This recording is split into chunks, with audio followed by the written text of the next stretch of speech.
started just after AGDQ, so again, he's also pretty new. Um, he has set his toe at least into a little bit of NMG. So, like I said, both of them fairly new, but what they may lack in experience, I'm sure they'll make up with fervor. So it'll be a very good match to watch. Well, it looks like we're about to get started already. Dracarys on the right has the Pikachu sprite, and GFE on the left seeming to use just the regular Link sprite. Always get a very funny Uncle text. This one was the wanted poster that we normally see in the game. What could you do with 5,000 rupees? That is a bigger bounty than Aghanim is offering in the vanilla signs. So I'm assuming that the uncle is actually rich, and for whatever reason, we're staying in his summer cottage. That's why there's only one bed there. But we have a randomized weapon up ahead here with the uncle. Let's see what we're gonna end up with today. Oh, my favorite! Oh, my favorite! Oh, Bomb Start is my favorite start to watch. This is a very, very technical start. So yeah, I'm excited now. I'm really hyped to see this. Yeah, bombs, very limited ammunition, very precise kills that we have to take care of. There will be several enemies that we absolutely must kill with these bombs. There's a chance, if we don't find any other weapons here in the escape, we're going to have a blue guard on the way to the basement. We'll also have a green guard and another blue guard before we get to the ball and chain guard. So there's 4 kills there, and then, of course, the key rat in the back half. It's going to be very tight to see if we can manage to pull off all these with just the 10 bombs we get. Well, like I said, Bomb Start is a very technical start. If you do it perfectly, you will only utilize, 6 bombs to kill enemies in escape, which will leave you 4 bombs to be able to take care of the back of this, or 1 for the back of escape, and then 3 to carry with you to the village. Let's see here. Dracarys is going to go for the interesting setup. GFE doing a very solid setup as well, using that cross bomb placement, taking care of the guard in short order. Dracarys right behind him, though. So excellent start for these runners so far, throwing those bombs with perfect accuracy. Yeah, it's really exciting to see the bomb start for these technical differences like that you just described. Like in that blue guard, we would, in the best case scenario, end up killing it very close to the door. GFE had much better, luck with that, or not luck, but better placement. Now this guard's a little interesting because there's an RNG involved, but we're gonna opt for close to suicide strats, just trying to hold it until we can drop it and get the kill. Very nice setup for GFE here. Wow, I love that setup from GFE. That was really good. Dracarys, unfortunately, just out of range of that guard, but he will get in with this one. So Dracarys does drop 1 bomb, but he still has 3 to work with, and both of them finding the bomb upgrade in that next chest. So, well, they can carry more bombs. The question is if we'll find more. Yeah, it'd be really friendly to be getting a 4 or 8 stack. Even just a 1 would be nice, but we're going to use some pots here because pots are one of the strongest weapons in the game, if we're being real about it. Well, and remember, with the bombs being very limited ammunition, you definitely want to utilize alternate weapons when you can. And we have not found any kind of other weapon here in the escape, so it's going to be even more important that we use these bombs wisely. As Peppy Hare may have said in a different franchise, with 3 bombs left, Dracarys has to kill that key rat, and that key rat could potentially move into a very strange and not friendly position. Indeed. What Dracarys needs to focus on now, again, got to be highly accurate with those bombs. We may see him opt to do more of the suicide bomb strat, where he'll place the bomb, pick it up, carry it, and put it next to the rat. Alternatively, he may elect to try to set up the rat movement to corner him in the top left of that dark room in the back. So we'll see what he opts to do, but I would say those are his 2 best options at this point. Now, he could potentially be really bold and try to kill some of the more enemy-dense rooms with 1 bomb, or even throw some pots here in the hallway as we see GFE doing. He actually gets 1 bomb drop, which is kind of convenient. That's actually really good. GFE can afford to be a little bit more cavalier with going after the bomb rat, or key rat rather, in the back of escape now. Dracarys unfortunately not picking up that bomb from the green guards, so Dracarys again working with a very limited ammunition pool. Both of our runners are doing pretty well to get to the mantle right around 4 minutes and 30 seconds. If we're doing an NMG run, this is about a pretty decent time to be hidden there, so we haven't lost really much of any time. Keep in mind, of course, the randomizer does cut out text boxes in almost every situation, but GFE actually is going to pick up the health refill on the way to the second basement room. Sometimes you can get a rat with that pot throw, so he may have been looking for that. Absolutely. Again, we've seen pretty clean movement from both of these runners, so I'm very impressed so far. Looks like we're going to find a net in the back of Escape. Not much help, but, you know, if they can find powder and bottles along the way, that does add an extra safety layer. I'm of the unpopular opinion that if you find the net, it means swagging him is likely required. That is not a very popular thing, I agree. GFE misses that first bomb, gets the kill on the wrong rat, so he's going to have to try to lock back on to another rat here. But thankfully, he's got some stuff to work with. Corners the rat in the top left, gets the kill. Dracarys also being very accurate with the bombs, so we're back neck and neck here. Dracarys making very good use of his limited ammo pool. Yeah, that was really clutch because without this next room having a bomb, you know, I mean, we could potentially miss items in here. We didn't find anything of value besides more bombs, which is actually really convenient for after the escape, because we'll need some in Kakariko and then elsewhere, but with only 40-something rupees. Well, and again, finding those extra bombs, they're not penalized for missing those bombs. Like you said, they'll have all they need to make all the village checks. So, yes, it's definitely a stroke of good luck to be able to find those 3 bombs there. Well, both runners will exit Escape right around 6:20. We're also going to have to check this Sanctuary chest because we did find the map already. Looks like they dipped into the offering plate and taken the $20, but it's going to a good cause. Absolutely. Our princess is in another crystal, and we got to do something about that. Oh, actually, she's right there, but she will be, I don't know, game logic. Maybe she'll take an IOU or something. But now that we've left the Sanctuary, it's time for us to make a couple of information checks here. We're going to check to see what the tier pool is. We got a map check. We have a pendant on in Desert Palace and 5 crystal at Tower of Hera. Eastern Palace is a crystal as well. Yep, if we find gloves early on and mirror or hookshot, and then a hammer as well, then Hera will absolutely be a play to make. Our bush crab finding are giving us more bombs to work with, so remember, we haven't found a sword yet. Our bombs are going to be our only weapon for the foreseeable future. So they'll be glad to have all of those. Well, it looks like it might be Sanctuary Heart on Lumberjack Tree. We're not entirely sure if that's just a boss heart or Sanctuary Heart. I always like to think it's Sanctuary Heart until you find out and actually pick it up. So that's not something we're going to kill Aghanim for. There's possibility we'll do it for Dark World access, though. You are absolutely correct about that. Speaking of hearts, let's see. This is not the Sanctuary Heart. It's always nice. I really do love it when you are missing some health when you pick that up, because you get the confirmation. You know, sometimes you just don't know. Now, as we fall into thieves, we find the single most important arrow in the game. This is going to be the one that wins us the game eventually. Wow, and GFE skipping the Arrow of Destiny. That's a bold choice. There's always the silverless strat.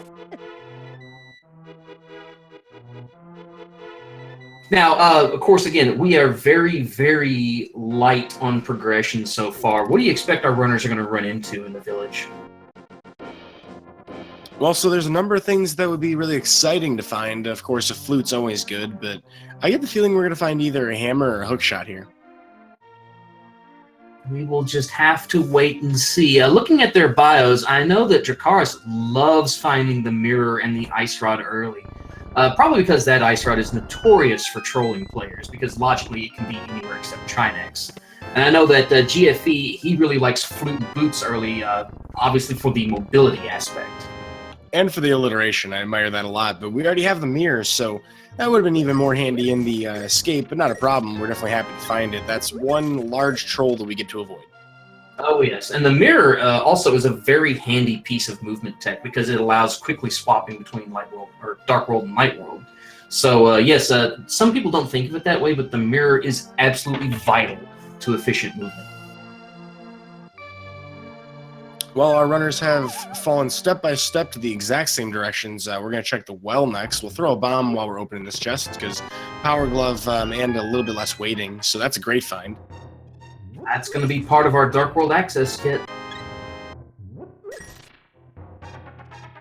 Finding even more health and bottles, so that's 2 bottles already. And our first sword, looks like the last chest just a big 20, but we can actually check the bottle merchant on our way through, and we have no need to buy more bombs. So pretty straightforward routing for Kakariko here. Well, and remember, early game money is a very valuable resource to have. Of course, you've got the bottle vendor, you've got Zora on your mind, you have a lot of places that do require money early. So, it falls off towards the end, but in the beginning, those big 20s do add up, and they are a pretty valuable thing to find.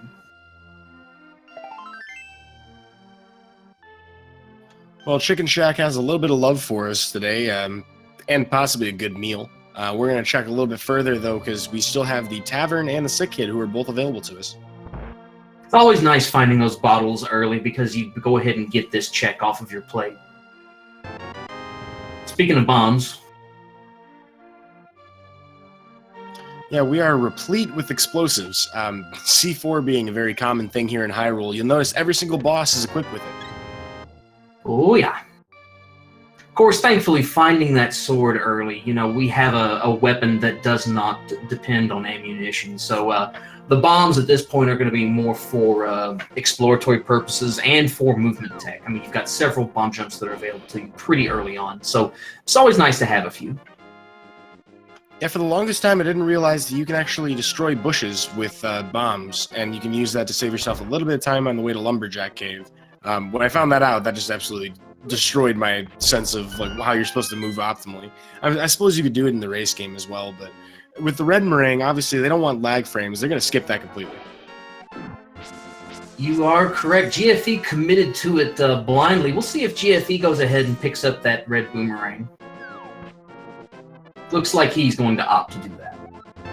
Yep, better to have that than no boomerang, but the bloomerang is seriously better. I don't know how anybody could disagree with me. Now, there are people that would view those as fighting words. They can come and find me. I will be unmoved on this issue. But we got Southside check for Dracarys, and it looks like GFE's heading along the exact same path. These guys have either watched each other's previous races, or they just have the exact same sensibility to check all of Sphere 1 here. Well, I tell you what, it's a pretty common strategy to employ here. I'll be interested to see the main diversions will probably come next, whether they want to continue towards Mini Moldorm Cave and towards Ice Rod Cave, or if they'll opt to go desert. A lot of players have been picking up that desert play early, going to Agina's Cave. Yeah, that's the tough one. Item density definitely suggests that you should go to Mini Moldorm in most situations, but let's just say the one item you need for progression is actually in Agina's Cave. That gamble definitely pays off, particularly if you have... if you found, say, like Flute or something there, that would be like a huge advantage. You can come back here very quickly. Well, I believe it costs about a minute, maybe a little bit more to make that play on Agina's Cave. And so if you're confident in your execution and your movement abilities, making that check, you can make up that minute pretty easily as you go through the game. So it just kind of depends on how comfortable you are. Well, speaking of time save, GFE is going to burn some bombs here and get some great kills on these Mini Moldorms. We have a Master Sword, Moon Pearl, and Hammer here in this cave. Good lord. And a Master Sword. So yeah, we're we can go to the Dark World now. And thankfully, that Master Sword doesn't point us to Aghanim just yet. We have enough to otherwise get through no problems. But it's kind of interesting because we only have, around 400 rupees right now. This would be a good time to do a water walk in the Waterfall Cave, and I think it's kind of hard to guess whether or not our runners would make the gamble to go there right now with fake flippers. Well, let's see here. There is the ability to farm 20 rupees in that cave with a large stone over it, so we'll see what they decide to do.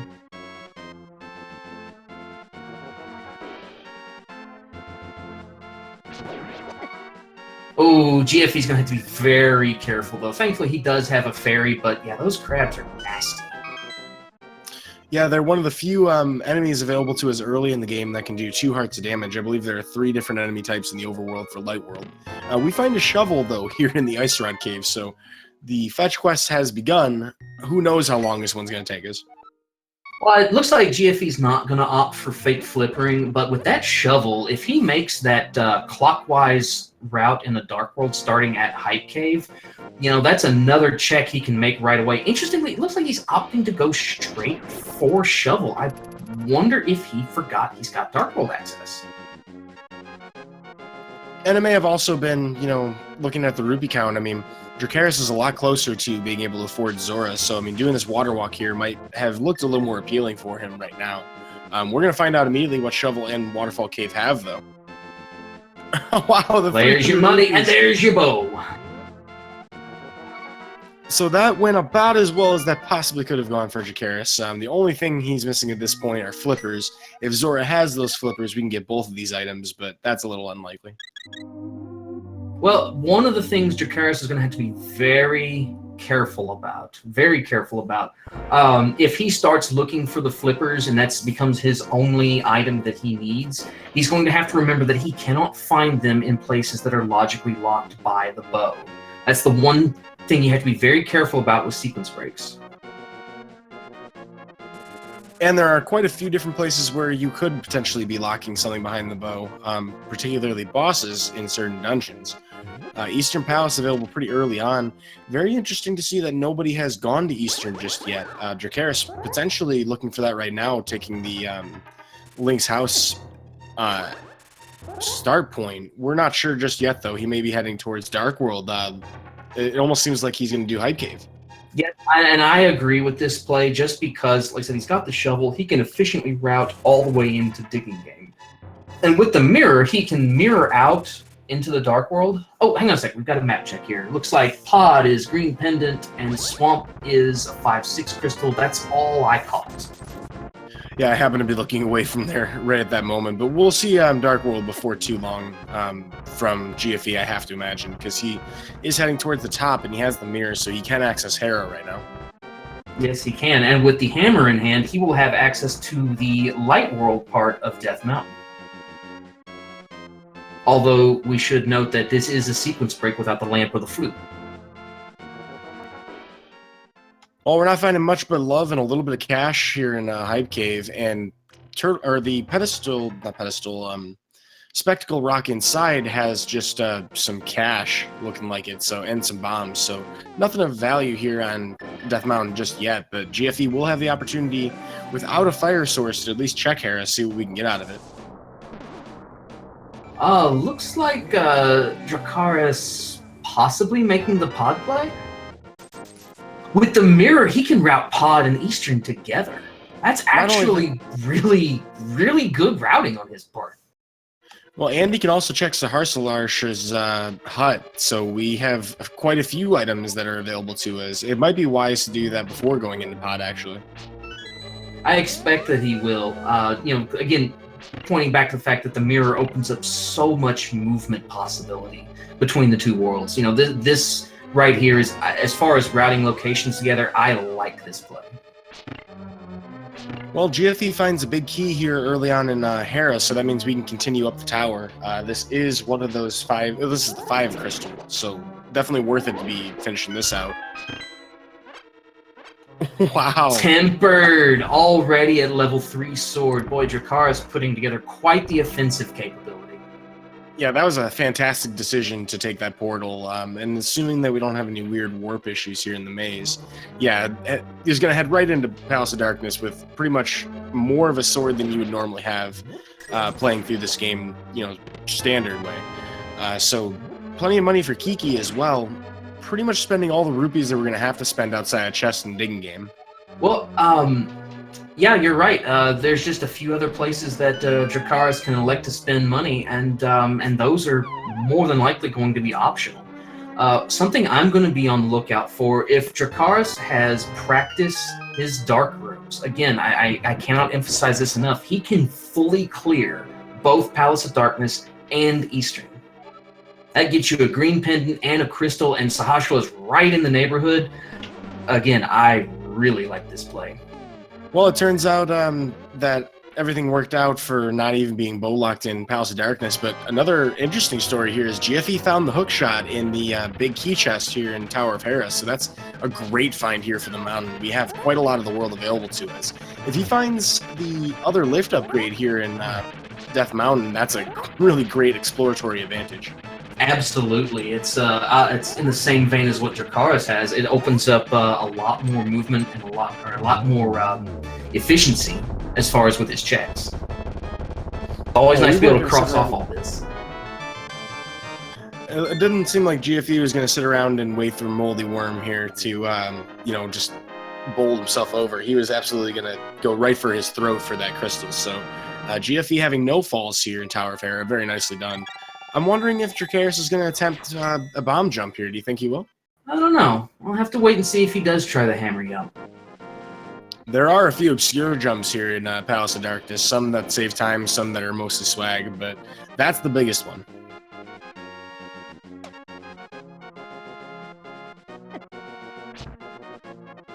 After that very impressive boss fight out of GFE, he's going to again start checking all of the Light World Death Mountain checks. He's going to start with Spiral Cave and work his way down to Paradox. So one thing that chat's discussing is the elusive location of our lamp. It seems to me like the idea of it being in Aegina's cave is pretty likely. We would not have had access to Death Mountain at all without it. He said it'd be either lamp or flute would open up Death Mountain logically. That's true, and then of course we do have Village of Outcasts and the surrounding areas that we haven't checked yet, but the Bloomerang, so GFE has found, invested some time to get basically a small time save back in lag frames. Probably a net loss, but we still think it's the better Boomerang. I'm speaking for you in this situation. I will let you stick with Boomerang ratings. He's got both at this point. He's got options. He's got one for each hand. That's true. There are some folks out there who are probably way better with boomerangs than you or I, particularly in Australia. But having two is always better than one. You have a little bit of diversity if you want to hit something from very far away. Now, the nice thing, too, is that we did find out earlier our stun prize is 10 arrows. So if we need arrows at any point, very possible that we could take advantage of that. Well, with Dracarys having the bow, that would be good information to have once you figure out what the stun prize is. Because the bow is actually a very good weapon to have, a very good time-saving weapon. Even though the silvers pack more of a punch, the wooden arrows don't cause lag frames. So, he'll have a very nice weapon at his disposal. Meanwhile, GFE picking up Bombos Medallion. And there's our lamp! So, we would have had to have found the flute to get here. And Canis Savaria. Wow. Well, interesting thing, it looks like Misery Mire is a crystal, so there's a greater than 0% chance here that we could see that new spooky action from a distance speed tech in Misery Mire. I'm curious to see if these runners have picked that up in the last week. I will be very curious to see that as well. But we'll talk more about that if that actually comes up. In the meantime, we've basically figured out that, Lamp was blocked behind Flute, so Flute had to have been accessible to us earlier. It's either in, I would guess, West Dark World or potentially even Aegina's Cave, which we have not checked. Yeah, I can't think of a whole lot of other places it could be, other than perhaps on Pyramid or Catfish as well.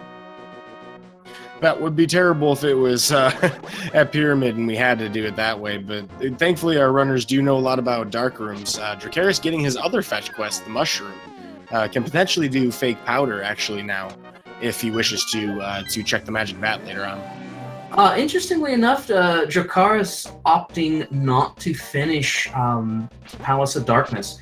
I wonder if maybe not feeling too comfortable about doing those other two Dark Rooms without the use of a Fire Rod. I know Fire Rod does make the Turtle Dark Room a little bit easier, a little bit better for that setup. Yeah, it's a really nice safety if you're pretty used to doing Dark Rooms, but that one's a really challenging one, so definitely don't fault him for that. Both of our runners, have about half their health down. Now, Dracarys could potentially be looking for the health and magic refill, and hopefully maybe to find that Fire Rod to start burninating the peasants. before trying to get back into Palace of Darkness. I wonder how many Game of Thrones references we're going to make throughout this commentary. Well, I was hoping to find an early fire rod, so it remains to be seen how much time we're going to have for that. We will see. Also, Eastern hasn't provided as much just yet, but it is required for us to take care of, it looks like. Yeah, that was a crystal. So, we're going to make our way all the way through here, I have to imagine. Dracarys may or may not end up trying to gamble as to whether or not Armos Knights has the last item, though. The big key chest takes some time to check. Does take a little bit of time to check, but, you definitely want to be thorough, especially in your crystal dungeons. You really don't want to leave anything behind. Oh, so the other pendant was at Thieves Town, so we do know that as well. That's a very interesting place to have one as well.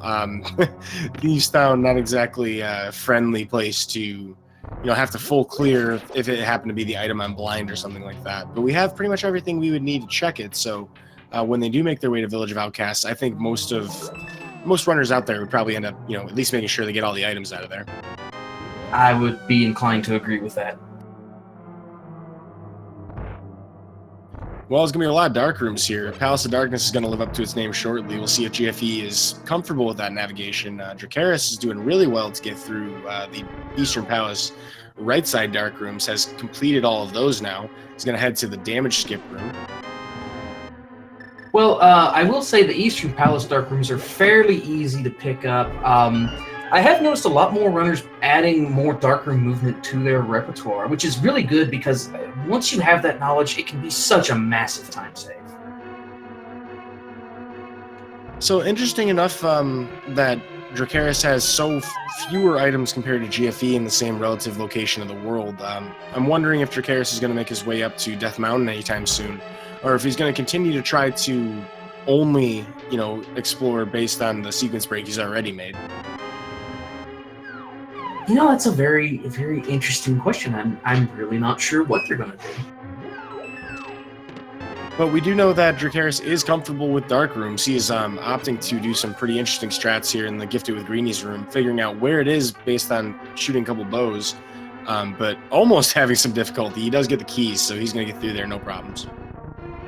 Oh, yes. I do like that using the bow to probe your way into that dark room, because if you strafe to the right, as soon as you land an arrow, you know exactly where that greenie is. It's usually about a 2 tiles over to the right, 2 to 3. So yeah, using that bow kind of gives you a little bit of a guideline. Wow, I didn't know that you could hit the switch where GFE was with the red boomerang, so there actually is a use that is worth picking it up for. I have been corrected. Yeah, try doing that with your blue boomerang. Unfortunately, I can't. I gotta admit, in NMG, you never need to anyway. Now, Dracarys unfortunately not getting the second red Igor, but cleaning up that room, so he'll move on and take down Armos Knights. This will be his first crystal to notch. I expect he'll be done about the 28-20 mark. Maybe less than that, maybe 28-15. Yeah, certainly a fast fanfare and sword up. Now, in the randomizer, we cut out the vast majority of cutscenes and text, so it's a lot easier to get through these splits with some time save compared to what you'd see in a regular speedrun. But Dracarys has finished Eastern Palace. You were right on the money about where he's going to be. But GFE still has a little bit more exploration to do, does not have to worry about dark rooms at all, so I'm kind of curious as to whether or not we're going to fight Helmasaur King here. I mean, I don't blame Dracarys for dipping out, but it's just it seems, and maybe this is confirmation bias, but I mention it a lot.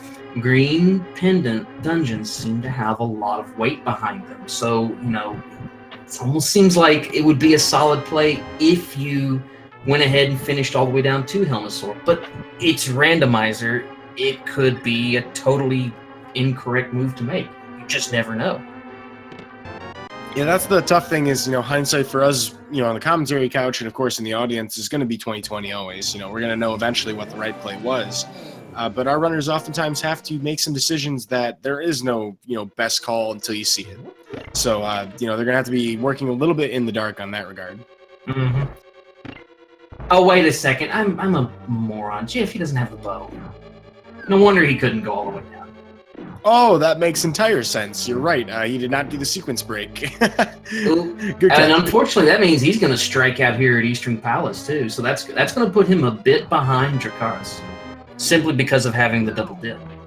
Yeah, he will go all the way to the big key room as well to make sure that he can check all the items.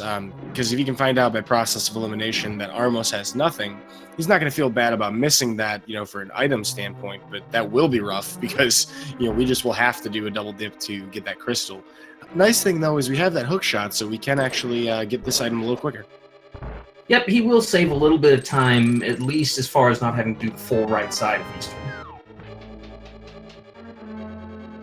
Well, chess game was just some more rupees, either 20 or 100. We don't have the Zelda got item sound to be sure about which one was which, but not a big deal. C-shaped house switching to vanilla game would give you either 300 rupees or a magic boomerang if you never picked up the boomerang. It's just going to give us a big 20 today. A big 20's not bad. You know, again, money, while it loses its value as the game goes on, it doesn't ever become truly non-valuable. You will always be able to use it for potions or other things like that. You can actually put it to quite good use as far as safeties are concerned. So it's not always a bad thing to have more rupees.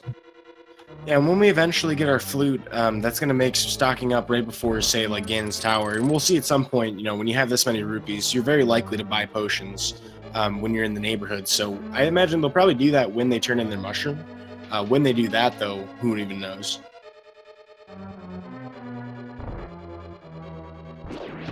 Now, I am going to be curious what we're going to find in Thieves Town, and I'm going to be curious how our runner's approach at Thieves Town is a pendant. There are two major schools of thought going in here. With the mirror, you can check the first 4 chests and bounce out, or you can elect to go ahead and complete it to the end. It's tough because I've seen, you know, at least a few runners that I know personally, well, actually, you and I both know personally, who have found major items at Blind himself when it was a pendant. So you can lose big if you, you know, neglect a potential item location. I think we both kind of agree, or at least you mentioned earlier, that it's wise to make sure you've excluded every single item in this dungeon.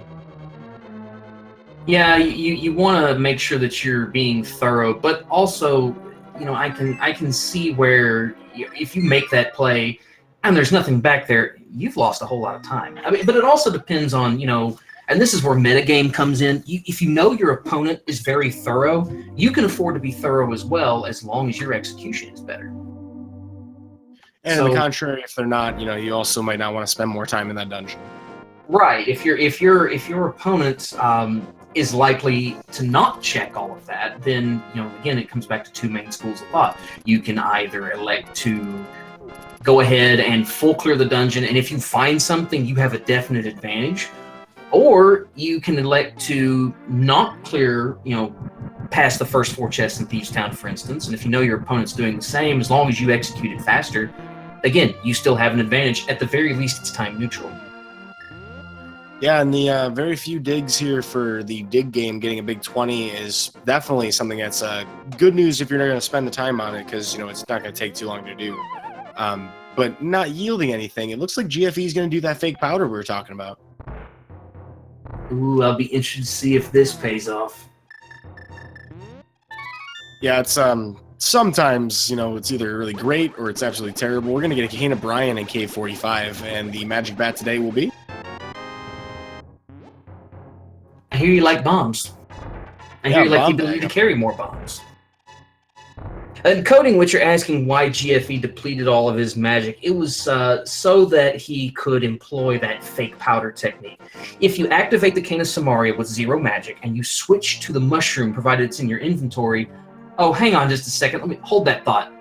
Boots. Are those them? Stumpy. Boots and Stumpy. It's a speed run now. We can go fast. Pinocchio is a quick guy today, apparently. So anyway, sorry, I got distracted by shiny shoes. What was I saying? Oh yeah. No, what was I saying? we were talking about how to use fake powder. So you have to get the out of magic text box, which is actually removed in Randomizer, but that's how it works in the 1.0 version of the game. You get that text box, you menu immediately to the mushroom, and because that shares the same slot as the powder, for whatever reason, the game's like, okay, I'm just going to powder now. Yep. And it's a way that you can, it's still a sequence break doing that, because the game expects you to have powder to be able to check that location, and you can be like, nah, powder's optional. Yeah, it does expand our options quite a bit, but that's the only progression item that's locked, or not progression item, but the only location that's locked behind powder. So at this point, whenever GFE gets the flute, I have to imagine he's probably going to go and turn that in. In the meantime, though, there's 2 items in Skull Woods he's going to check. Well, and hopefully we find a fire rod here that'll allow him to go ahead and complete Skull Woods. Finds a cape, and I tell you what, a cape is a good item to find here because Bumper Cave is right next door.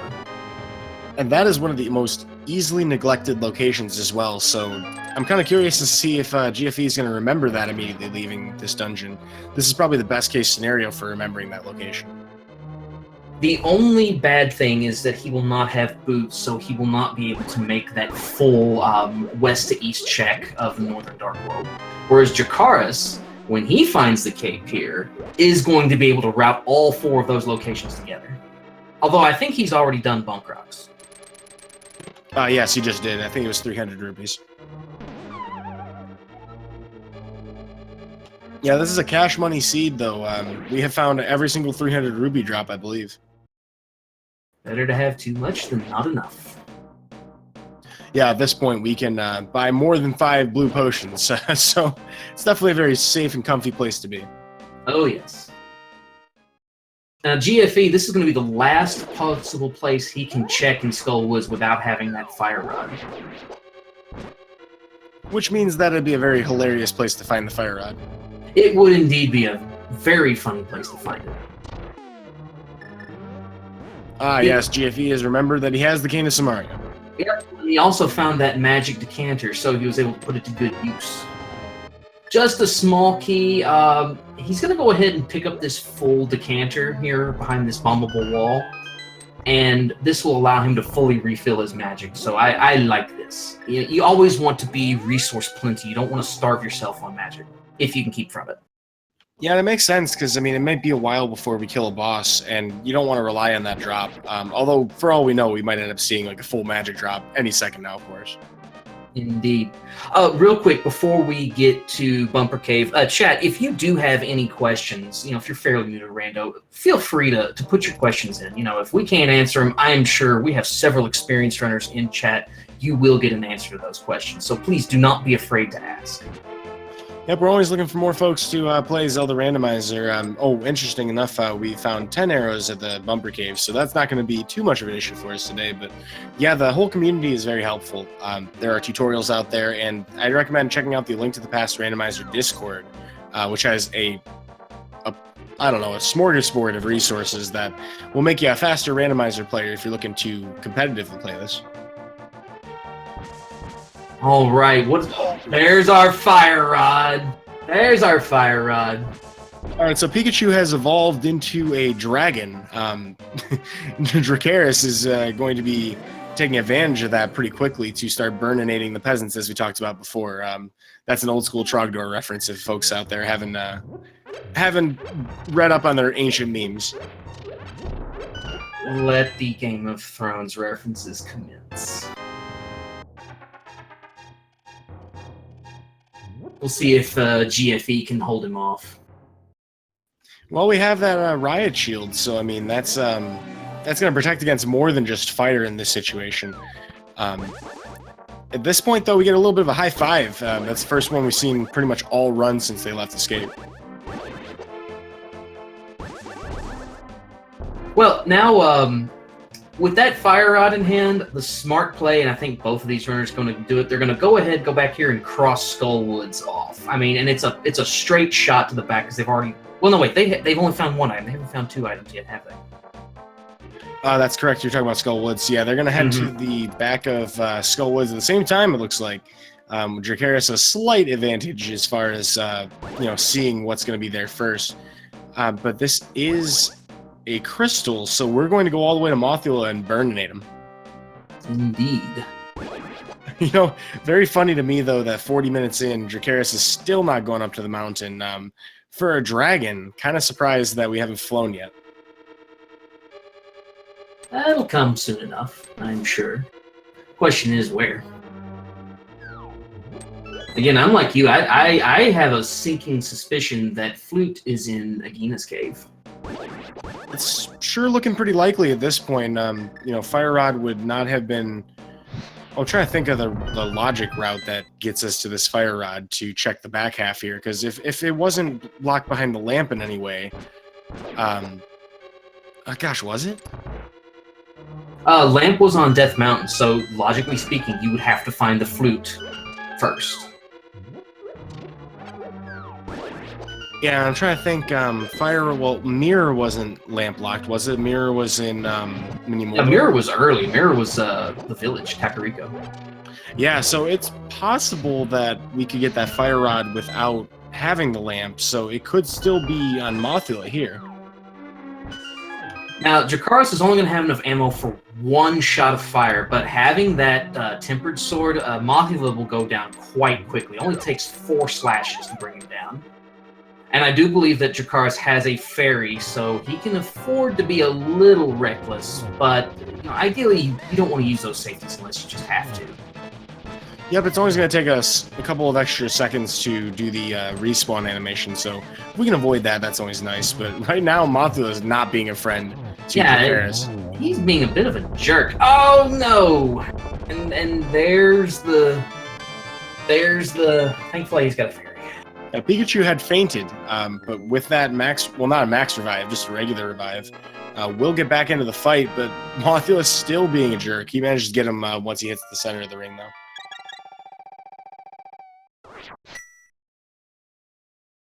Gets rewarded with the not Sankheart.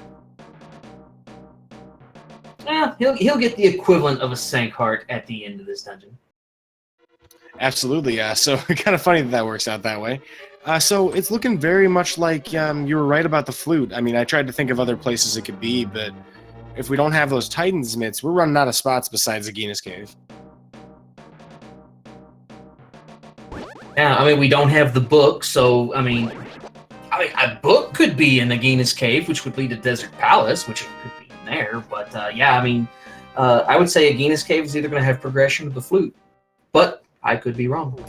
Titan's mitts would be really funny, because that would lead us in a lot of different directions. And if actually, if we found that, if Dracarys had done that before going up here to Death Mountain, which it looks like he's about to, that would give him an even bigger advantage for having delayed doing it. But we're not going to check Gina's, it looks like, until we have that flute. Well, I mean, that is a fairly long trek to make down there without the flute, and this deep into the game, I cannot fault either of our runners for wanting to put that off. Because, you know, we're almost 43 minutes in. So, yeah, it's been quite a lot of games so far, and like I said, that's a pretty long trek to make. The only way you could justify it without a flute is if you were taking Purple Chest with you. And even then, that one, you almost want to route Purple Chest in with Check It, Bombos Tablet, or a play on Swamp Palace. Absolutely agreed on that. And if we find the book, that'll be a really good reason for us to be heading in that direction, or at least something a little more valuable out of it. Desert Palace is a pendant. I believe it's a blue pendant. So we're probably going to check items in there in the front half, but I can't imagine they're going to kill Lammolis unless they have, you know, a progression missing and they know that there's an item there. Indeed. Dracarys, he dipped out of Thieves Town after only checking the first 4, correct? Or did he? I don't think he got 4 items out of Thieves Town. I could be wrong.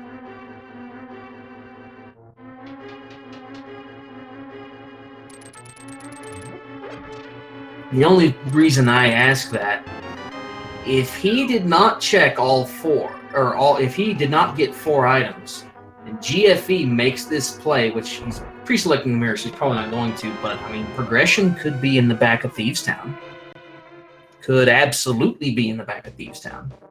Yep, it is very much a question we do not have the answer to because neither of our runners have opted to take a deeper dive through there. So there is a pretty decent chance that, like in other races we've seen in this tournament, something could just be hidden behind a pendant dungeon that, we're not going to find out about until everything's been exhausted.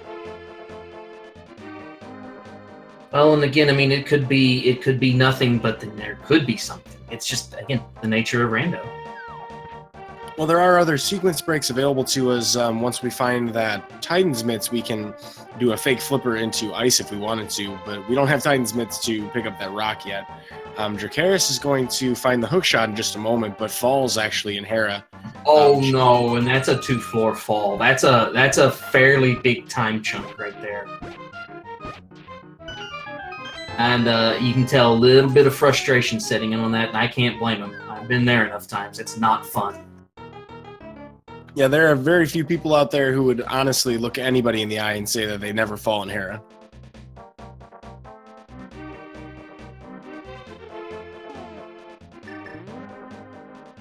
Well, GFE is about to find his boots at Stumpy and check Cave 45. I believe we found something. Yeah, Kane O'Brien in Cave 45. Well, and I would say the Cane of Burn is a good pickup to have, but finding the cape, we already have a immunity item. So, I mean, Spike Cave is in logic without having to find it. So the cane probably not going to see a whole lot of usage here. Yeah, the best use for it is to try to conserve magic. It uses a little bit less per frame, but at the same time, and it also has lag frames as well. So if you can get by without using that, and it's actually, you can dash when you're using the cape as well. So between that and other, items available to us, it's more of a comfort choice if you like using the cane. I'm very surprised to see both of them pick it up when they already have the cape, though. Well, again, maybe it plays back to liking to have options. And I mean, also, like to your point, if you are needing a long duration use of immunity, the Cane of Burna is a clearly superior choice because it is more conservative for magic. The same magic bar, you can get far more of a time frame out of Cane of Burna than you can out of the magic cape. But as you mentioned, this is very healthy seed. We have quite a lot of hearts to work with, so it becomes less of an issue at that point. I'm kind of curious to see if Dracarys is going to check that, since that is available to him right now. I expect that he will, and he will. But we have not seen the basement of Hera yet, so we're going to get an opportunity to see that. I don't think that we were able to exclude that from item logic earlier, so this is something that GFE has not done. Yep, this will be a very interesting check to make. While GFE is going to be heading to the pyramid, have we checked pyramid yet? No, we have not. Ooh, so a couple pieces of new information to add to the pool. Looks like Dracarys was able to use a fire rod to get a quick coffee break. I tell you what, it's not progression required, but how about that blue tunic? That doubles your health pool efficiently. So I like having that. Now at this point, GFE's got to be feeling really good about his survivability. Banana hat mode activate. All right, so now that we have the banana hat, which is awesome, we don't see it very often in in NMG you never see it, but in Randomizer, this is a little more common. If folks out there didn't know, most of the weapons that we equip as armor and shield and sword, for example, those are progressive. So we're going to, including the lift upgrade actually, we're going to get them without skipping over any of them. Older versions of the Randomizer did allow you to get those items independently, and you would never get like a downgrade. But since the introduction of progressive items, it's been pretty common to find all kinds of things along the way. But wow, look at that! How about that? Apparently, the kind of medication, quote unquote, that the witch is selling makes you stronger. Must be steroids. Yeah, so it looks like it really was a steroid upgrade. Wow. Well, that's going to immediately pay off for GFE. Now has any option that he wants to take as far as overworld exploration goes. And this could very well lead him to Dark Death Mountain. That's he has the save and quit location available to him once he heads back into the light world. Yep, that's going to be a very fast return trip for him.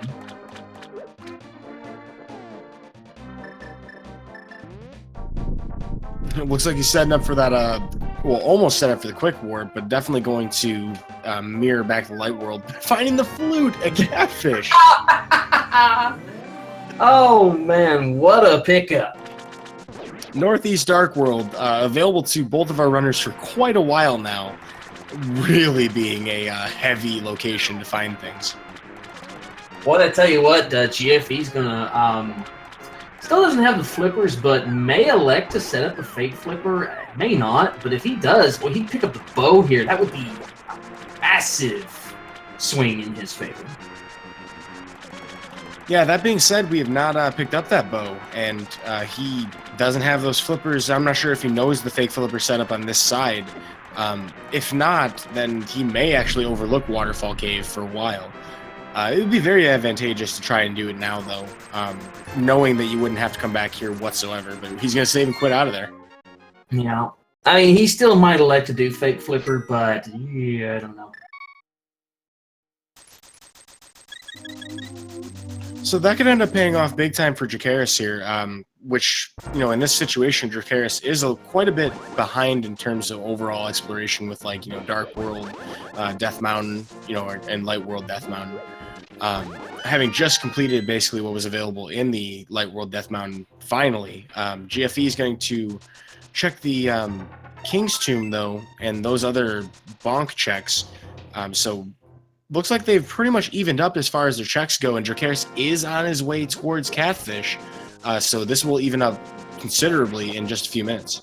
I would go so far as to say once Dracarys makes his way to Catfish, unless GFE finds something else, you know, like flippers, I would give the advantage to Dracarys at this point. Not saying that he's got an outright lead, but definitely an advantage. Yeah, that bow is a really big thing to have. Plus, he's already finished Eastern Palace and has no need to check, you know, Palace of Darkness for Helmasaur King just yet. We may eventually opt to do that if we run out of places to find, you know, the remaining items that are required. We still need that Ice Rod, and we don't know what medallions we need at this point. Flute will definitely be required. So there's still a number of things that we'll want. We can definitely get into Desert as soon as we, you know, use the flute and our mirror and Titan's Mitt, so GFE may end up checking that area next. Well, you know, it would be nice to go ahead and make that play. If it's Bombos locked, you can go ahead and get into Mire. If it is not, at least you get the intelligence for knowing what medallion you will need to get into Mire. So I would definitely think that Mire would be a good play to make. But we are heading towards Village of Outcasts right now for GFE, which is interesting. I'm not sure.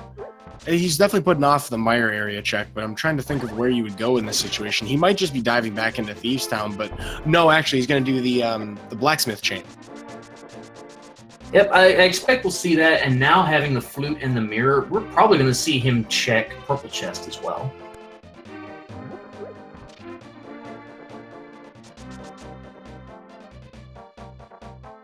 Be a pretty quick little progression for GFE here.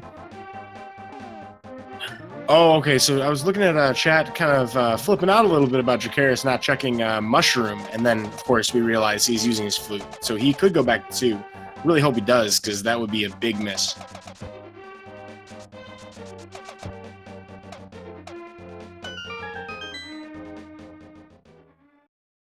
Oh, okay, so he's going to check Fake Powder first. So this is some pretty sly routing. Not necessary, we found out earlier, but definitely smart. Well, you might as well go ahead and get the Fake Powder done now. I mean, you certainly don't want to turn it in and then have to find the real powder and put off this last location and orphan it. Well, you know, we did see something pretty uncommon just now. GFE and Dracarys and the Blacksmith with a 3-way high five. Neither too low or too slow. Very nicely done.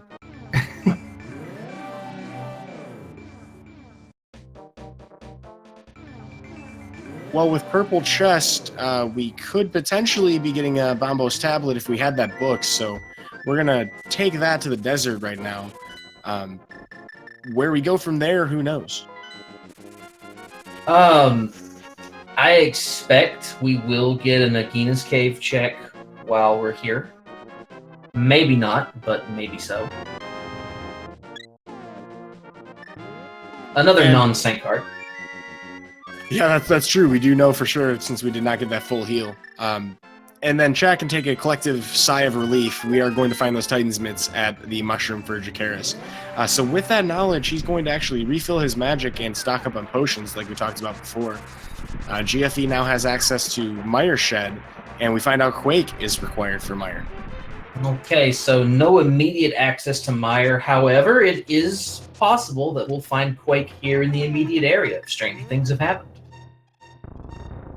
I actually think that's more common than not, but as of right now, not yet. So both of our runners are opting to make this check at the same time.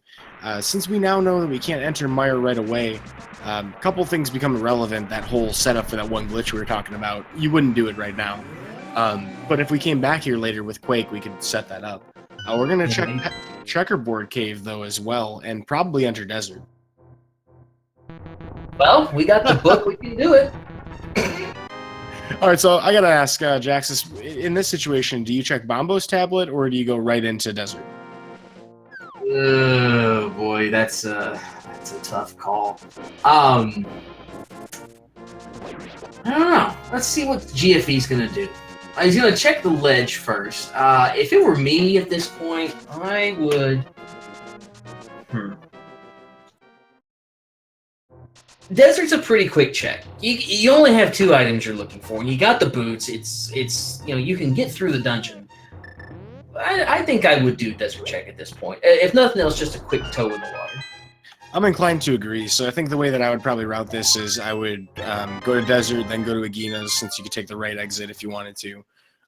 Finish Desert if you could, while you're there. And then probably check Bombos, and then, you can go on from there. But I would definitely not want to miss it. That's an easy thing to miss. It looks like GFE's going to check Ether, though. And possibly Dark Death Mountain.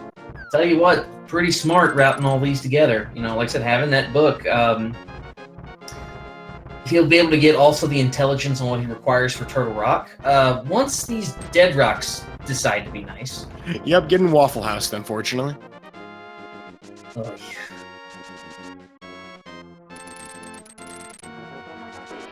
I'll be interested to see how GFE routes this, whether he's going to go check Turtle Rock first and work backwards, which looks like what he's going to be doing. The other alternative is to start at the South Portal and work your way north. Yeah, so with so many different checks to make here in the mountain, would not be surprised to see them do different routes, although they have already been through the Light World Death Mountain as well. So GFE activating this portal here seems to be a pretty sensible decision, since we have access to this now. So we're about to find out what that medallion requirement is. Getting Dead Rocked yet again, unfortunately. Oh, Dead Rocks, please!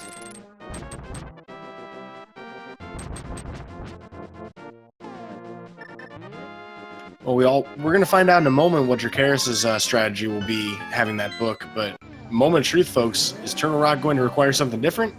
It's Ether. Well, Bombos, while fun, not the required medallion. Let's see. We need the other 2. Yeah, so all medallions will be collected in this race. Kind of curious as to where we're going to find those 2. I mean, it would be ultimate troll if we find, say, like Ether in Misery Mire and Quake somewhere, like, really obscure to lead to Turtle Rock first. I'm thinking Ether on Bombos and Quake on Ether. I'm not going to call that vanilla, we'll call that chocolate. There you go. I mean, that is actually possible based on what we've where we found that book, so that would be tremendous. I think it depends on how you look at it, if that's tremendous or not. Maybe tremendously trolly. Or maybe not even trolly, but peculiar. We'll go with that. Certainly not the same thing as spooky. Spooky's taken on a new meaning with the recent glitch discovery, but we're not finding anything in Hookshot Cave, and we wouldn't even go through the floating island warp because that's only going to give us what could be Sandcart, but we're not sure about that. I like what GFE's doing here. I expect he's going to route in an Ether Tablet check, and he'll terminate at Spike Cave. It looks like we have another high five. And Ether Tablet has vanilla. That is pure, unadulterated vanilla. Yeah, it's not even French vanilla. Like, that is exactly where you'd find it. Oh, man. Oh. Well, it's always interesting when the logic allows for that because, you know, there's a few things that absolutely have to happen. You know, book placements, mirror placements, sword placements. So, what an amazing thing to find. But GFE is going to check Hera Basement, which he did not have the opportunity to do before. Dracarys is actually going to be able to enter Turtle Rock at this point. Yep, and depending on how frisky he's feeling, he can go all the way down to Laser Bridge. Ice Rod could be in here. Looking pretty frisky right now. Oh, you're up here. You might as well at least open the door.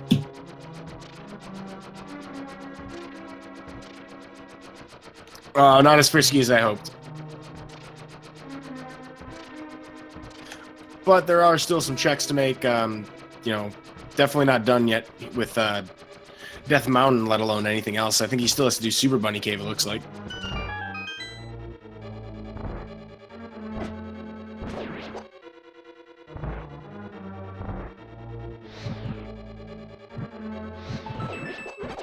GFE putting that fire rod to good use, lighting multiple torches at a go. Yep, and as we saw earlier, you're just going to get rewarded with a big 20, so there is Spike Cave still to check. I think he's gonna go over to Turtle Rock.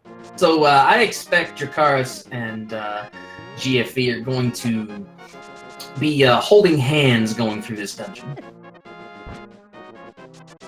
Well, that may be a safety strategy with these chain chomps coming up ahead and only blue mail. I mean, they're pretty much at a high risk of dying in this dungeon, even with all the health they have. Mm-hmm. I'm going to be curious to see how synced up they are when they enter the dungeon. I expect if they're not on the exact same frame, it'll be very close. Yeah, I mean, pretty much the difference of the cutscene at this point, which is very close.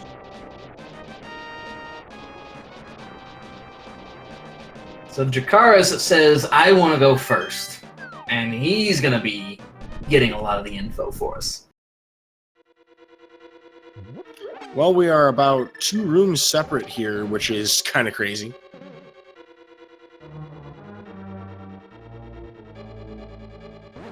Only a key in the left-hand side. Now Dracarys is going to be checking out the right. Thankfully, with that hook shot, this is a pretty quick little place to go to.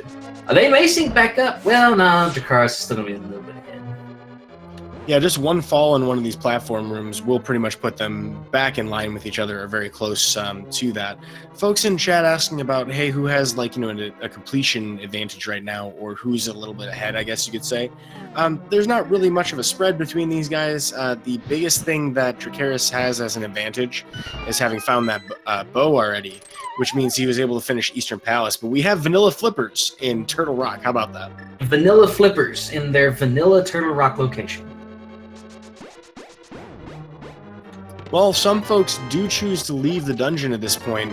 Looks like Dracarys took the mirror because he didn't have enough magic to get through without taking damage again.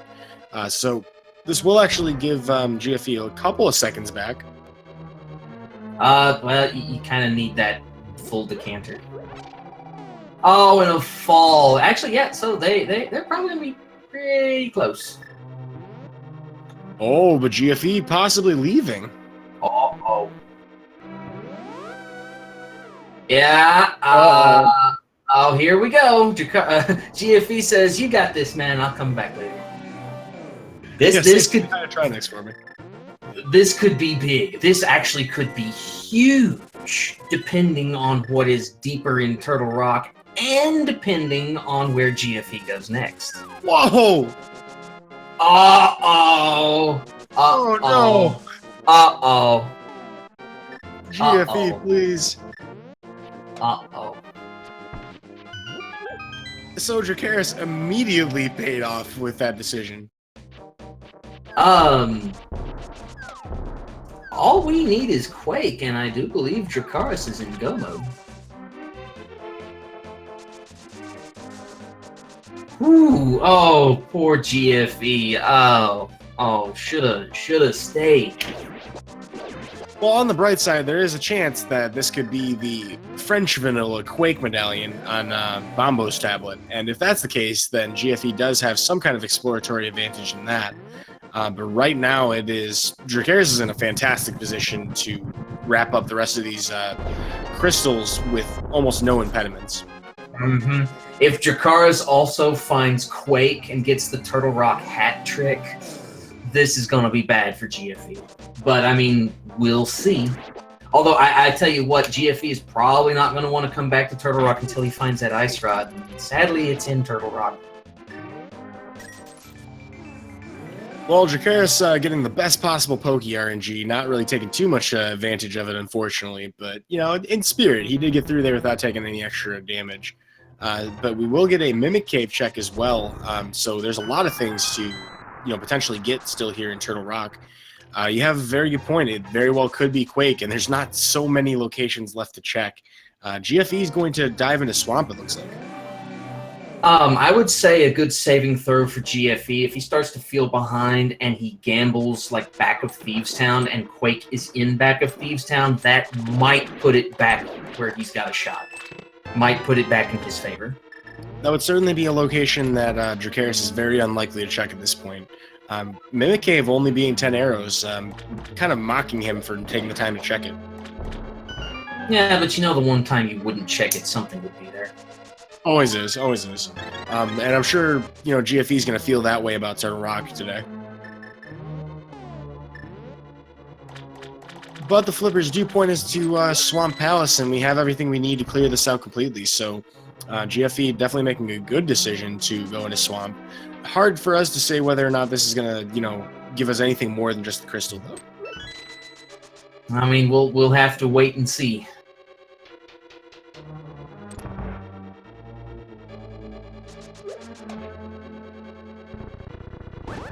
Now, I expect going down here, Dracarys, he will probably elect to take the safety door, and the reason I think that he is quite low on magic at this point, he may elect to bum rush his way through Laser Bridge. Well, no, wait, what am I saying? He's got the Mirror Shield. Pay no attention to the commentator behind the curtain. To be fair, it's not that often that you really have Mirror Shield to be able to do the Laser Bridge. It's Laser Bridge skip, actually. Yeah, skipping the laser skip.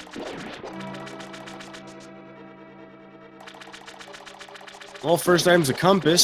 Still some potential to find something of value here. Speaking of value, we get 20 rupees. Monetary value. There's our key.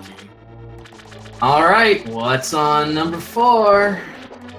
Number 4 has love. Not much of it either. Love is all you need, though. A famous music group once said. But Dracarys is going to check to see what Trinex has, because I believe that is an item.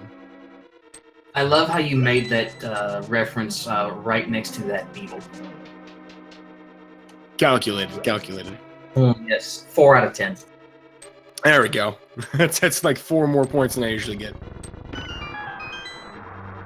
All right, well, he does have blue potions in stock, so Dracarys will be able to use both... we'll probably be able to sing as a song of ice and fire here. Well, with even though it doesn't have half magic, at least having Tempered Sword, that makes this fight quite quick.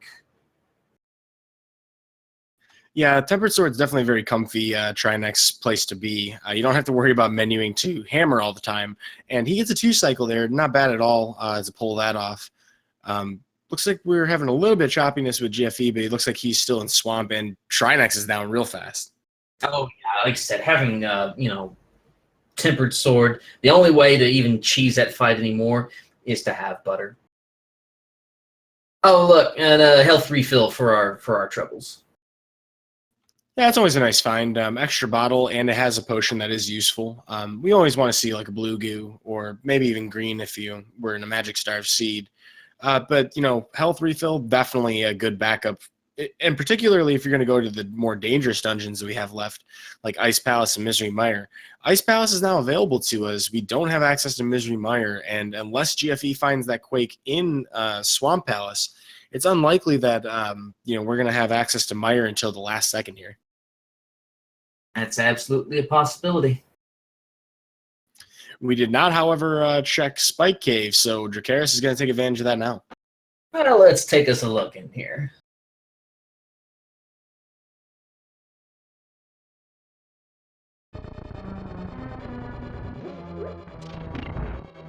Okay, GFE's okay. I know that GFE at I believe they're having storms in his part of the country, so a little bit worried there, but we're good to go.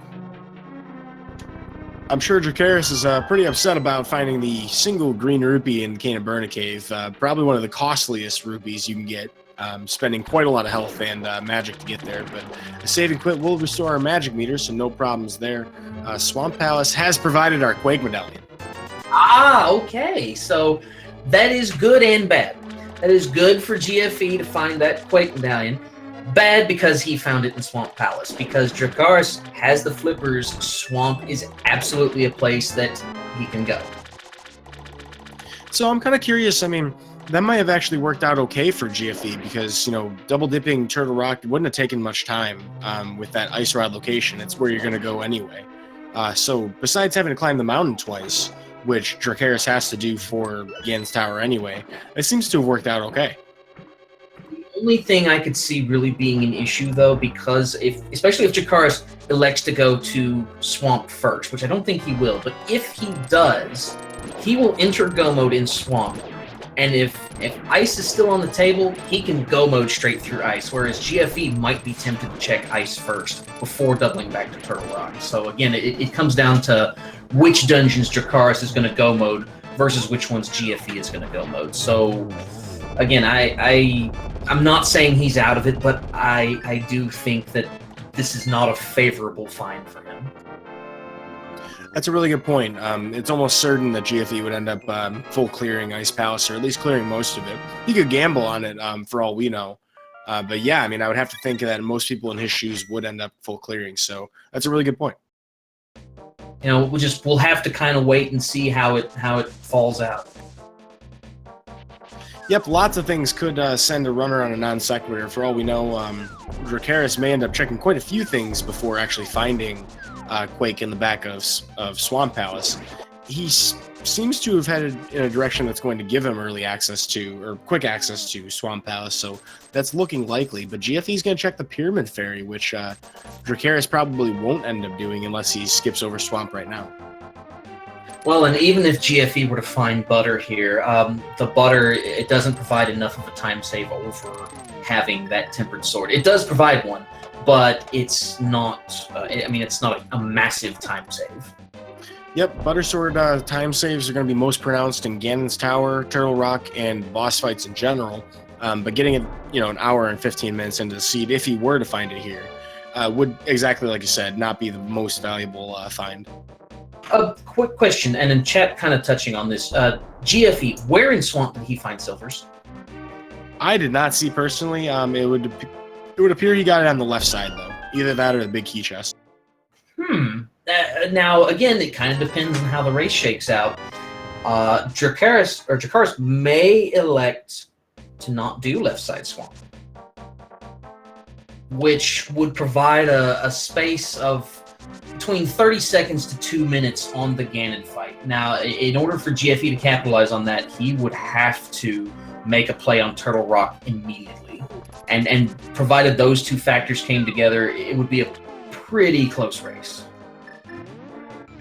Yeah, and there's a pretty decent chance that Dracarys will go to the back half first, and if that happens, very likely to end up missing those silvers. Once you're in go mode, hour 15 minutes in, unless you really need to do silvers, Ganon, you're likely to skip it. Well, and with, I imagine both of these owners have put time in on silverless Ganon.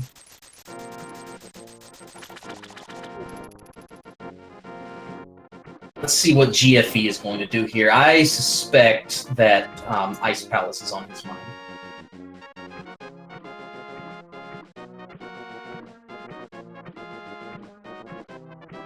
Either that or potentially Waterfall Cave. He did remember, looks like, that he has access to it now because of flippers. Having a little bit of difficulty because swimming's kind of wonky. But he will find his bow right now, so that's a really great find for GFE. Yep, that will allow him to complete Eastern and Pod, although Pod will have no value for him at this point. Just a single Rage Slash, so GFE probably realizing that Dracarys has likely had access to that bow for quite a while.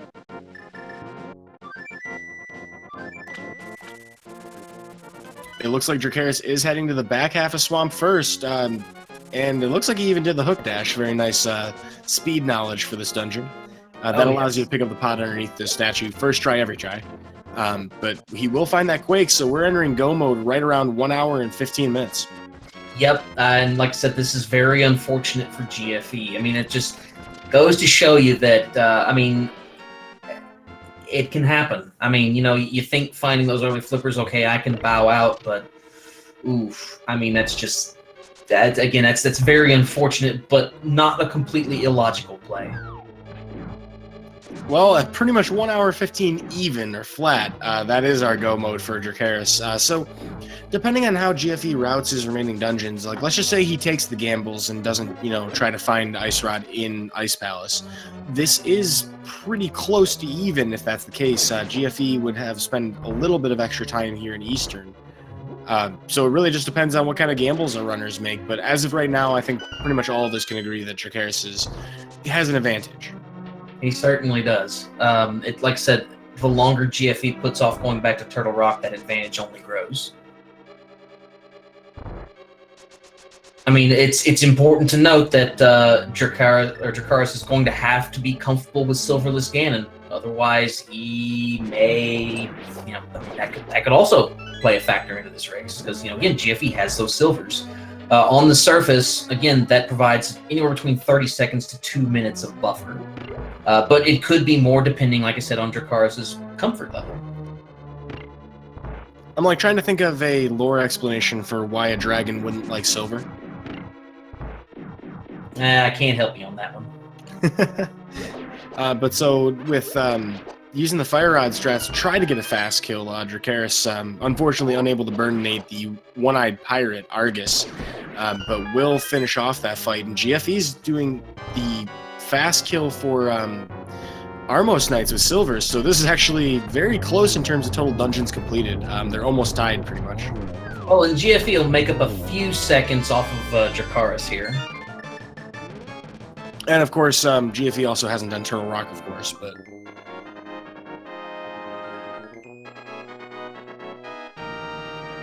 it does speak to I think Dracarys just did the setup for the that one Mire glitch we were talking about.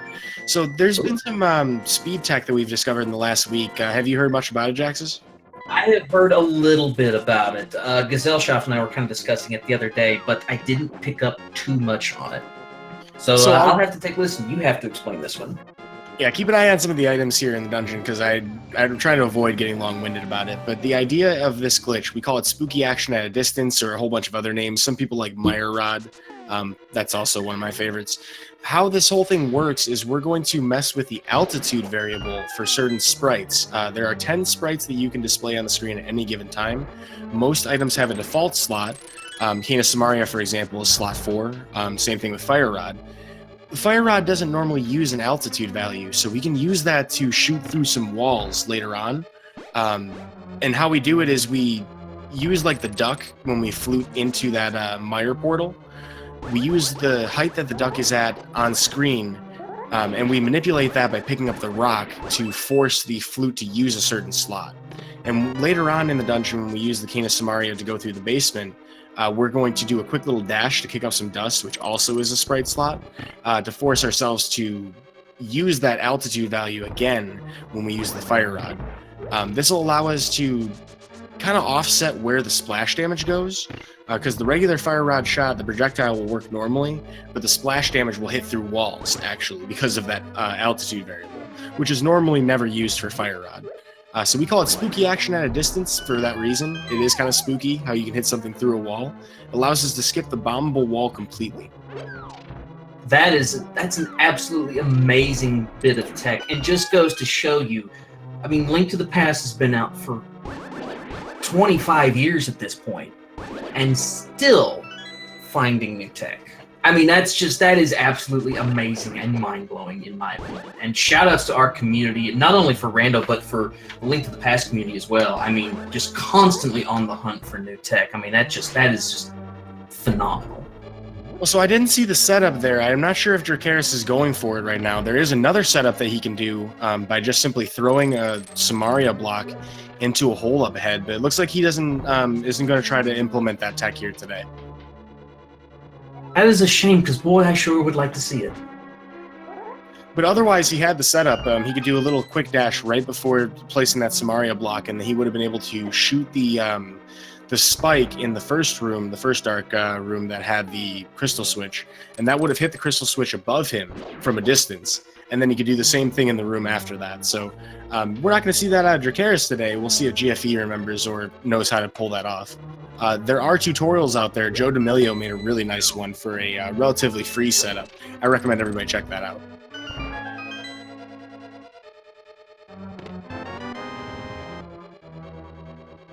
Looks like for Dracarys, we are seeing cape and dash strats, but remember he doesn't have the silvers, so that's a lot faster setup. Although I'm a little bit curious, he does have a bit of NMG knowledge. I'm curious that we did not see the NMG setup put in here. Yeah, some people will opt to just use the cape since they have it. Personally, I'd rather practice my WQ strat Vidimire personally, but that's not a preference. It's not required. Now, with that completion there, that puts Dracarys at 6 crystals. Unfortunately, GFE going through all of ice is going to put him further behind at this point. He's not out of it yet, but he's losing more of an advantage as time goes on. So I hope for his sake that he elects to go to Turtle Rock soon.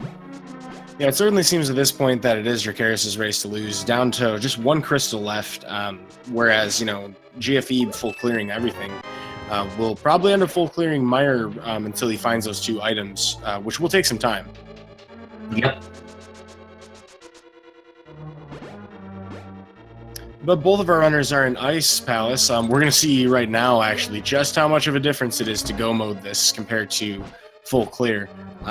Dracarys may even be done with this before GFE is. Yes, Ice Palace is probably the most pronounced time difference between full clear and go mode. Swamp rivals it, I believe, but yeah.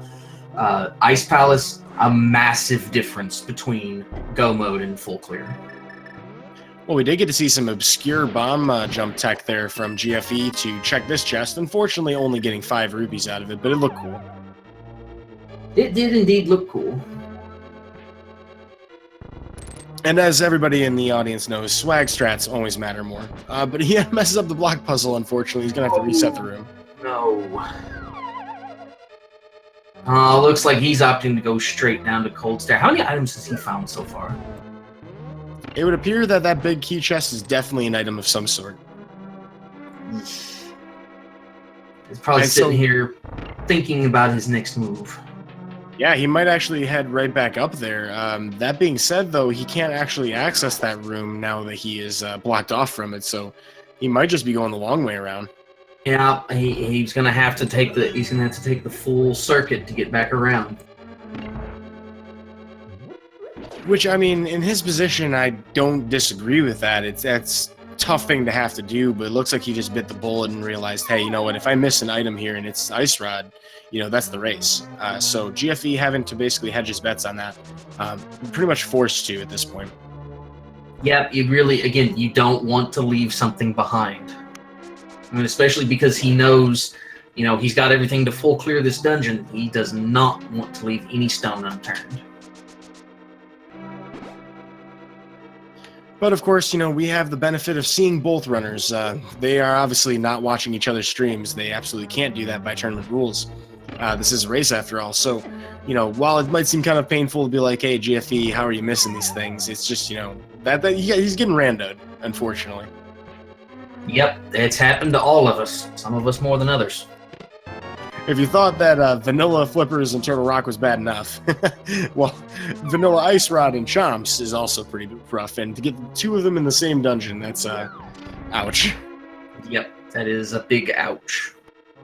V29 for you, but Dracarys is going to take advantage of Bombo's medallion to save some magic, leaving 3/4 of his magic bar to use on the Cold Stare second phase. He has Temper Sword as well, so you can get some sword spins. So this will be a very straightforward fight. Yeah, unfortunately, Cold Stare Puff's getting away from Dracarys a little bit. Still going to complete the fight in a very good time, but yeah, they got out of that corner, and that means you got to go chase the puffballs down. GFE almost had a perfect fight. Yep, almost. They got away from him, but they only had about 1 slash each left in them. So, yep, the GFE makes pretty good time on this. Well, we were very close to having Crystal up at the same time, but Dracarys actually did manage to get out of the dungeon a little bit quicker. So, folks, there is a certain game we like to play here in the Speed Gaming family of networks in this randomizer tournament. There are 22 chess locations here in Ganon's Tower that Dracarys is climbing towards now. We want to know what your guesses are going to be.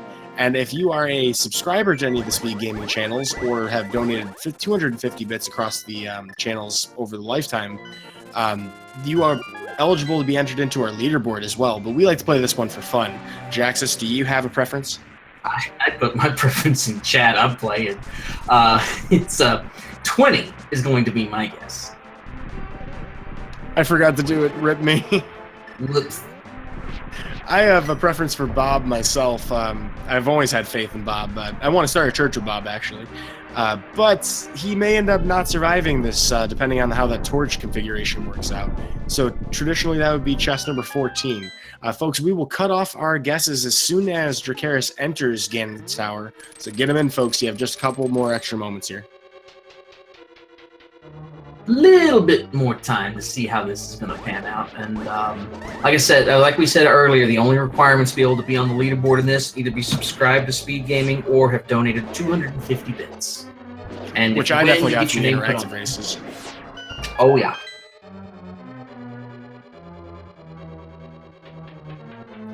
I almost wish that we could do more of those interactive races. Those are really fun to watch. Yeah, I've never actually watched one.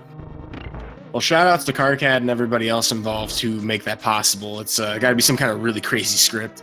But so we are right about to enter Ganon's Tower here. We are going to cut off the game here. And that's everybody. So we have 22 chests. Let's check to see the first two on the right. I'll be interested to see if Dracarys goes full right side, Dark Magician, or traditional strat. We have a key in chest 2. Ooh, looks like he is going to go right side. So, that'll make things interesting.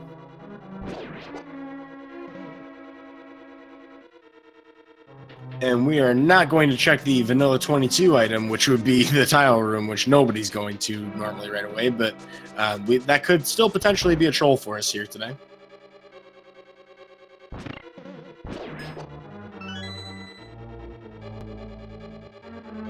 Meanwhile, GFE still pounding his way through Misery Mire. Yep, he has, unfortunately, the requirement to check just about everything. Chest 3 here being a single rupee, 4 is a piece of heart that refills him, 5 is a burrito, and 6 is a big 20. Is that a pork burrito? Well, I mean, we are about to have some bacon pretty soon, so I would believe it. Maybe a spicy barbacoa burrito. Carnitas. So interestingly, Dracarys not going full right, going most of right. So sort of the anti-dark, or the mirrored Dark Magician strat. Well, Bob looks to be like he's going to survive this one. Chest number, or item location number 7 was a bomb bag upgrade, thankfully.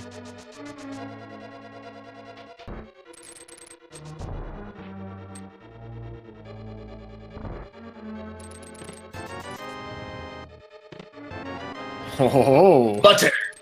Some butter to go with our pork. So that was 8, 9, and 10, correct? I believe you're right. Number 11, small key. Arrow drops everywhere. Tell you what, the stun prize being a 10 arrow drop, depending on how Dracarys uses his arrows, that could play a factor, especially if he has to go behind Ice Armos. And that is still on the table. We have not found our big key yet. So chest 12, or item 12 being a quiver upgrade. Unfortunately for GFE, he's going to check all of Misery Mire. We've got the vanilla big key that he's still going to check here. Oh, yes.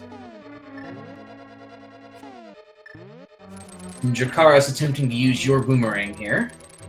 Gets it on that try. He saved all of those lag frames. That's all that matters. It's swag in my eyes.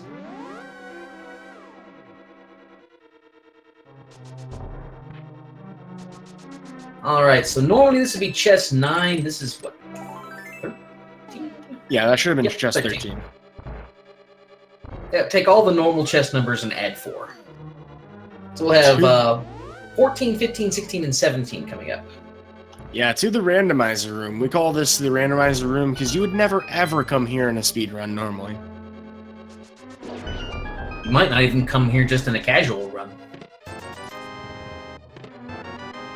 Wow, the blue goo and red mail though.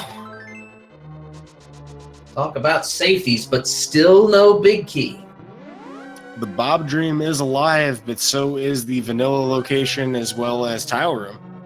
Oof, yeah, 22 still very much alive here.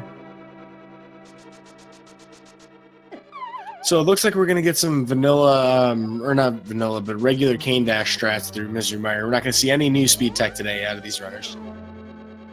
It's okay. We still got lots of tournament coming up. We'll see it at some point. Yeah, this is like a 4-day-old fresh strat, by the way, so I'm not expecting everybody to necessarily adopt that. But it is a very exciting time because it does save about 10 seconds total for, you know, optimal execution. So be exciting to see if more people implement it. Wow, I was right! Ah, but you called that one. Very nice call. Unfortunately, I didn't get it by number, so that is chest number 18. All right, so who was our winner in that? Congratulations to Zeke Fox. Very good on guessing the correct number with the wrong order, but it still counts. So congratulations to you. You will have a spot on the leaderboard. Yeah, that's what we like to call a crazy random happenstance. Very well done. All right, now, coming to the part of the run, which is one of my favorites, the climb up Ganon's Tower. This part of the run, I say it every time I commentate, this part of it is pure execution. There is very little to any RNG. I mean, there's a little bit, but not very much. This is the one part of the run you can practice over and over and over again. So we ought to see some very nice execution here. Yeah, speaking of that, the practice hack made by Poor Little Pinkus, I just linked to it in chat. Very useful tool for exactly that.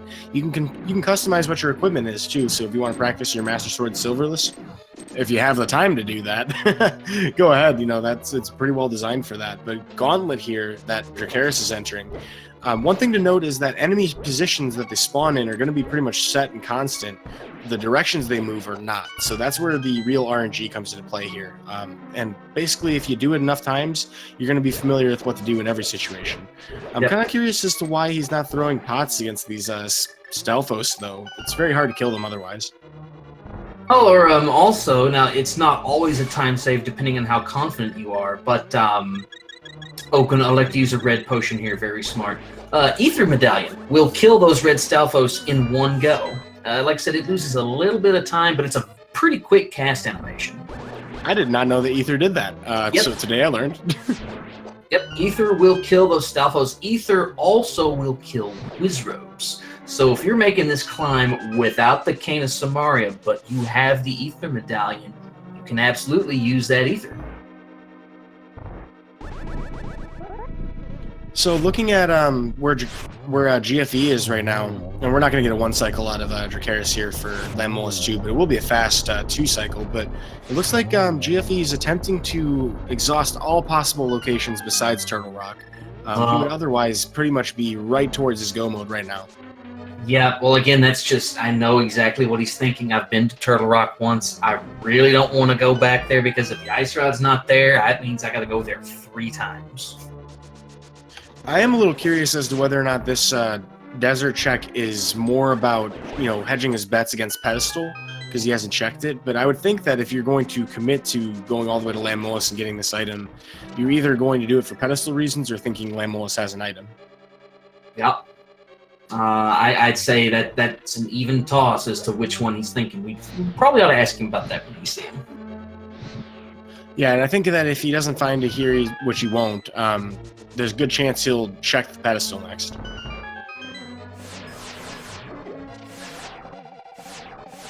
Well, and he's still, in his mind, he's probably also got Back of Thieves Town in his mind.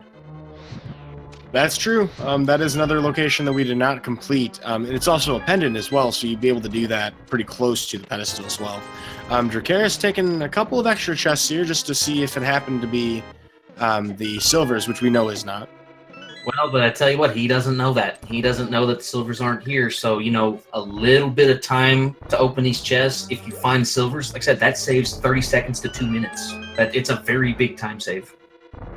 Especially when you consider the minor time investment. Yep, and there's not exactly really anything that we would not want to find in these chests, so, there's no real harm in checking them, unless you think that your opponent is currently on Ganon. So I guess it would seem that Dracarys probably feels like he's in the lead. I would say Dracarys has to be feeling very, very good right now. I mean, hour 35 in, you're pulling up to Aga 2. Yeah, you've got to be feeling good. How about that vanilla Big 20 at Moldorm 2 chest, though? This is randomized, right? Yeah, I mean, it sure doesn't seem like it at that chest.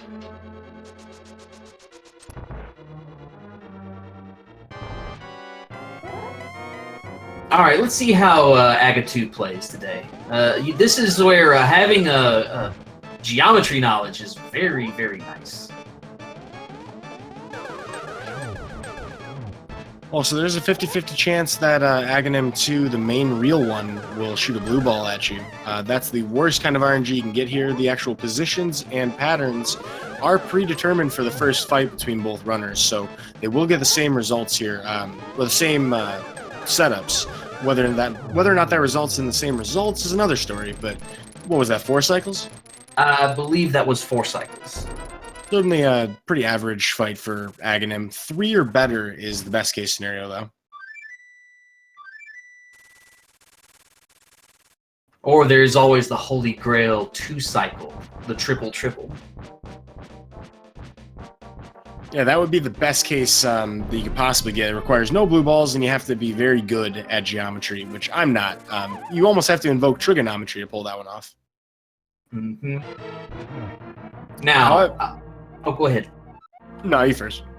No, I was just saying now Dracarys is going to be, unless things go cataclysmically wrong, Dracarys is going to be dot-dunning soon. I have to wonder if GFE is going to see that and what is going to be going through his mind when Dracarys does the dot-dun. I'm curious what's going to happen at that point. Yeah, I mean... GFE not even really that far away from his completion of his game, too. I mean, when he figures out that it's Turtle Rock, he's going to be making a pretty straightforward beeline all the way to the end of the game. But right now, kind of lost in space, he is opting to finish up Palace of Darkness looking for that green pendant item at Sahasrahla. Dracarys, however, is already in Phase 3 of Ganon. Gold Sword allows for a very quick 1-in-1 cycle, just 6 slashes per phase in the first 2.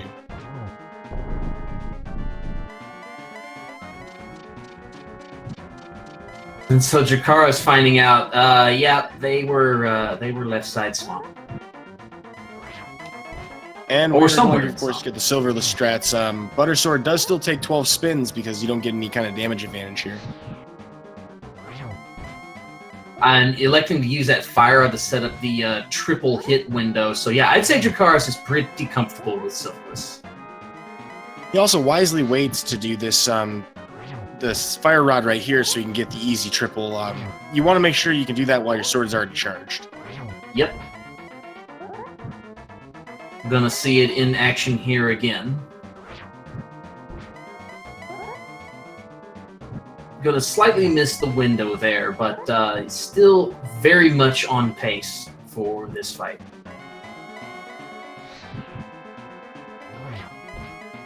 Meanwhile, GFE will take care of Helmasaur King. Very safe fight for him, so shouldn't have too much issues. We will get a check, I'm sure, on what's on the green pendant. So we'll see what Old Man Sahasrahla was holding. And with that, Dracarys is going to be our first place finisher today. We will find out his time very shortly.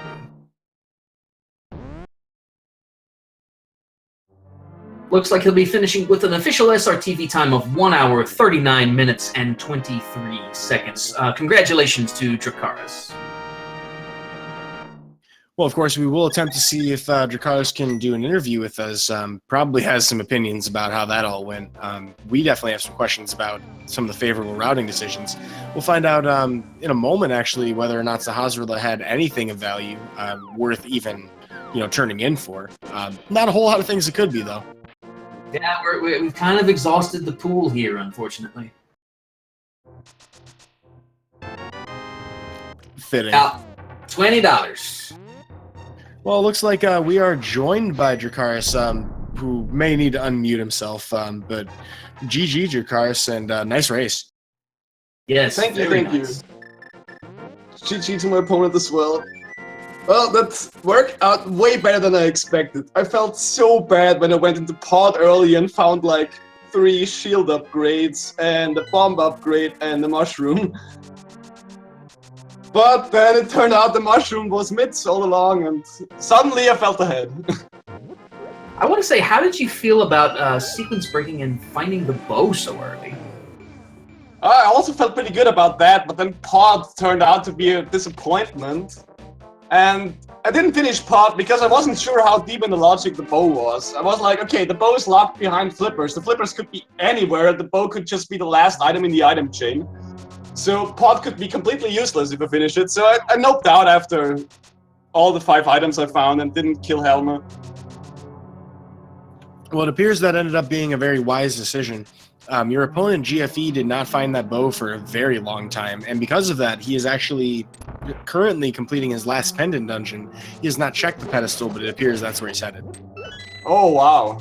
Okay, turns out that sequence break early really saved me the race, eh? Well, not only that, but while you were in Turtle Rock, you elected to go ahead and complete GFE once finding the flippers mirrored out.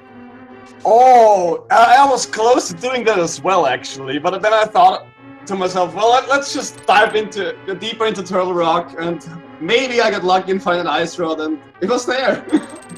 Yep, sure enough. I tell you what, this would have been, not that it wasn't already an exciting race, but if you had both dipped out, we'd all still be wondering where the ice rod was. But like I said, your decision to go ahead and finish ended up paying off big time. Yeah, I was so happy when I saw that ice rod.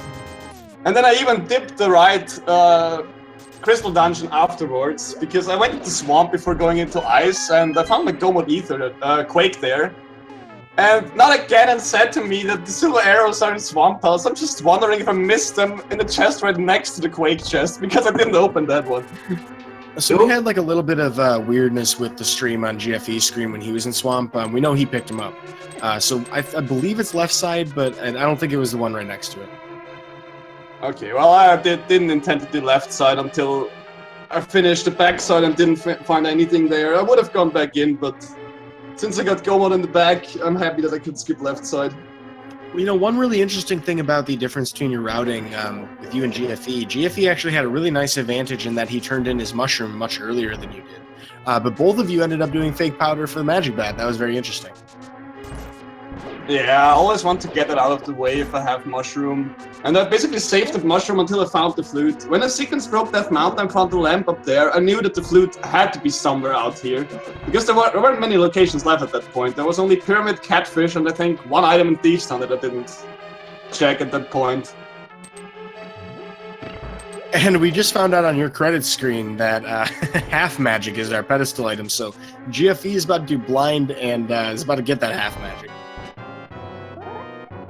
It will be nice for the cannon fight at least, I guess. Yeah, Cape Strats will be a lot easier. He will probably end up with his Butter Sword as well, which you ended up getting in Ganon's Tower. Ended up being pretty late, actually. It was the 18th item. Yeah, I was still pretty happy about the Ganon's Tower. Wasn't too bad. I think the Butter Sword upgrade was kind of worth it. I like Butter Sword, even though it's not that much better than Tempered Sword. And the Tempered Sword was super early into the run. I think I got it after like 15 or 20 minutes. Yes, you had a pretty good little arsenal going very early on in the seed. Now, something I do want to ask you, Dracarys. Now, you'll be going into week 7, 4-2. Bracket hopes are still very much alive for you. Where are you at as far as your strategy going into the final week of Swiss? Oh well, I don't really have a strategy. It's just play, have fun, and hope to win. Well, you did mention earlier when you were talking about, how you treated the bow discovery by the sequence break that you took. It definitely seems like you are attempting to read the logic of the seed, and it goes to show that you have twice as many wins as losses at this point because of decisions like that. I mean, it seemed like from what we could see on our end, you made very, very safe, intelligent decisions here. Thank you. Yeah, well, I try to read the logic, but sometimes it comes back to bite me because I think. Well, I had seeds where I thought that I'm still looking for the last item in the item chain, and it turns out I was not. So it happens that I clear pendant dungeons after pendant dungeon and find the item I was I was looking for like way earlier into the seed, in a location I could have accessed like an hour ago. So sometimes I troll myself with my decisions, but this one worked out really, really well. Well, at the same time, GFE actually just hit the pedestal. He dug a heart in the ground in front of it for us. He clearly has some love for the community and for you, of course, Dracarys. Showing us, just how much he loves exploring those pendant dungeons. We got to feel for GFE here. Really good sport to finish this out, by the way. He now knows that it's definitely going to be in Turtle Rock. So we will actually have a pretty fast completion here. I want to say in the next 10 to 15 minutes, I gotta think, depending on how GFE is with these dungeons, but that should be pretty straightforward. So we're gonna have another week here, of time between this round and the next. I gotta ask Dracarys, you mentioned that you don't have any particular plans to practice, but do you take advantage of like the practice hack or the Zelda 3 randomizer sim? I rarely use the randomizer sim because playing is just more fun than just simulating a run. But I hit up the practice hack like once a week or something to practice some boss fights because that's probably my weakest part in my execution. Well, you definitely didn't have any major issues in execution today. I'm also curious because we saw that it almost looked like you were trying to set up for it. Were you attempting earlier to pull off the new mirror tech that has been discovered in this last week? Oh yeah, I tried. I wanted to do that because I saw Mirror Monk's explanation video to that, and I wanted to pull it off, but then I missed the dash before placing the block, and I knew that the setup was well, I failed it. So then basically I had to bump the wall anyway, but I wanted to try it out. Well, so I think the thing that was missing was you just have to do like a really quick dash charge right before you place the Samaria block in the basement, because that forces the Samaria block to use a different sprite slot, and that should be the thing that I think that would have made that work, because it looked like you did the bird setup correctly. Yeah, that's what I wanted to do. I just failed the dash because it pressed the button so quickly and the A button didn't register. Yeah, it's kind of a finicky thing. Yeah, you have to be really precise on timing there. Well, I am excited to hear that you know about it. This has been, something that's just in the last, 4 or 5 days, and already the entire community, both Randomizer and NMG and everything in between, has been just exploding with ways to try and implement it. I'm very excited to see if it'll end up getting used in Swamp at any point, but no setup's been found there. Yeah, if somebody finds a setup for Swamp, that would be a really big time save. Well, so you're gonna have an extra week to prepare for your next match. Do you have any nerves about your, potential 5-2 entrance into this tournament? Are you looking out for anybody who you particularly do or don't want to face off against? Not really. I know there are a lot of good runners in 4 and 2. There's also a lot of good runners in 3 and 2, so I was pretty scared going into this week already. But next week, or well, 2 weeks, since this week takes 2 weeks. Well, I'm not sure what to expect. So we at 149 minutes, 1 hour and 49 minutes. Looks like GFE has found that ice rod, and we got some very interesting displays of rage there. Some intentionally slow menuing. He takes the hammer out and smashes the chest several times, intentionally taking chomp damage. Actually, is a form of protest and disgust. We're right there with you, GFE. I definitely can relate. While we're talking about these runners, by the way, I think they put on a fantastic show for us today. And folks, the very best way that you can support these runners is to give them a follow here on Twitch. These guys are obviously very prolific here in Randomizer. They've won quite a few matches in this tournament, and I think they're definitely people to watch for, whether they're continuing in the Swiss bracket next week or looking to, advance in the overall elimination bracket. Give them a follow, keep an eye out for them. I was very entertained by what they put on for us today. Absolutely, both of these runners absolutely deserving of your follow. So, give both of them one because, like I said, we've seen 2 very impressive displays of Rando here. I still say, I want to point out, GFE is still on pace to potentially sub to this seed. So, yeah, that's given the sheer number of checks he's done, that is no small feat. That is absolutely incredible. I'm kind of floored by that because, Dracarys having 160 out of 216 items we see on the collection rate for his, which is very high for the time, how little time was spent here. But so GFE is still in good position to do that. That's kind of incredible. GFE forgot the big key. Oh, he can't progress. Oh, but a very rarely seen rail clip. That's good. You don't see that one too often. That's pretty good. That's really good, actually. Yo, the game knowledge. Dracarys, if you don't have the stream up, you might want to see that one. That's quite impressive. Give me a second. I have to start the stream. Well, so what he did, folks, if you didn't see, there's a really cool rail clip. So the game doesn't intend for us to be able to go through railings through the side of them. You're not intended to be able to do that under any circumstances. We use that for the hammer jump, actually, when we do a bomb jump earlier in the game. But by doing a bonk off of the wall with that big key chest, you can actually slide right through that railing, and you almost never see it, but it's a really cool piece of knowledge that GFE just put on for us.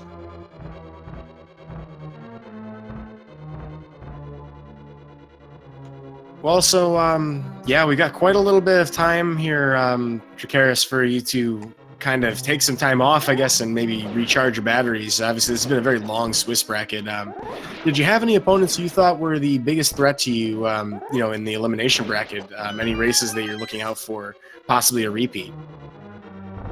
Not really. I think my 2 losses were mostly because I did the same thing GFE did in this seed. I just full cleared them while my opponent didn't. So I'm not sure. I'm just looking forward to a non-trolley seed next week, yeah, or the week after that. That would be amazing, and we all hope for the jet seed. But and actually, this was a very fast one, sub 140. I'm kind of floored by that. That's faster than my NMG time, so that's always impressive to me.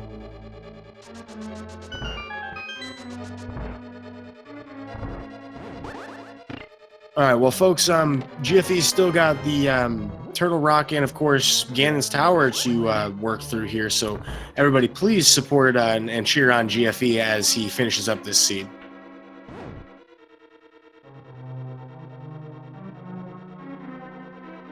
Yep, all he'll need to do is make a quick pit stop at Laser Bridge, grab that key, and then he'll be off to Trinex for him.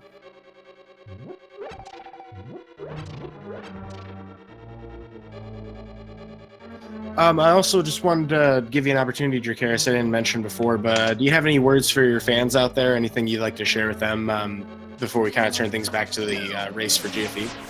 Oh, I have fans? I didn't know that. If you didn't, you certainly earned some today. You certainly had a lot of people cheering you on in chat, so yes, you do have quite a few fans out there. Well, thank you everyone for supporting me, I guess. And thanks for watching our restream. I had a lot of fun during this race, and I hope you had too. I can second that. I can third that. All right, well, with that, GFE has... Well, I mean, you're welcome to, you know, continue watching this with us, Dracarys. We're going to try and, you know, obviously make sure that, you know, we commentate GFE's finish here. But with that, though, he will head to Trinex with his half magic, very comfortable position to be in. Still Tempered Sword. We'll get that golden sword in Ganon's Tower. But this fight should be pretty straightforward. We have 16 hearts to work with here. 16 hearts, you know, Tempered Sword, half magic. Yeah, GFE's got to be feeling pretty comfy about this fight. He should not have any trouble at all. Now, the unanswered question in my eyes is why in the world is Trinex made out of 3 different stores of C4? Like, what is the logic of this? You know, there are some questions that just we'll never know. Now, Link is not a cool guy. He does look at explosions.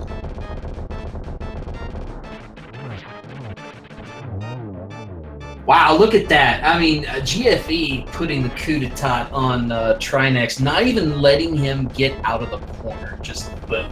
I mean, very, very solid execution. Yeah, corner kill with Tempered is very strong. A lot of people will get all the way up to the top left corner before he starts kind of hooking his way back to the center of the room. Interesting fact, if you didn't know, folks, Trinex is the only boss that can actually, you know, be killed out of bounds sometimes, or potentially in a spot where an item couldn't spawn where he died. So it's the one boss where the boss reward item basically would normally be hard in the vanilla game, only spawns in the center of the room no matter what. You know, I did not know that. I just assumed the developers were being nice. Which they were, but for reasons that I could not fathom. Yeah, you absolutely could end up with an item that you couldn't get. Which would actually mess with the crystal drop as well, so, you know, to prevent a soft lock, pretty much.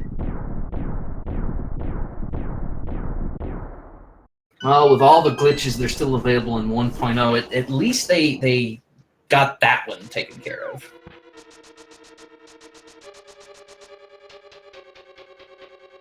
Now, I will be curious to see if GFE goes full right, or if he opts to go the traditional first 2 right and left.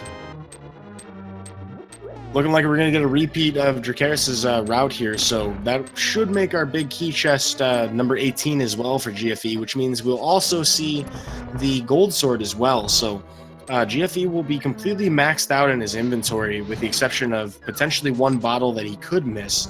We did find that blue goo in the randomizer room, I believe, but we did find it nonetheless. So I don't think he's going to be missing any inventory here. Aghanim Kill being the only thing that he hasn't completed in the game world.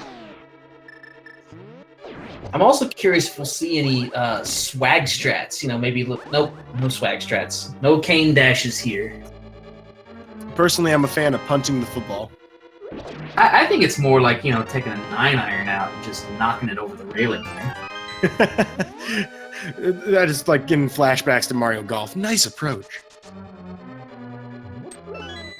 Toadstool Tour is easily the best golf simulator in existence. Oh, easily.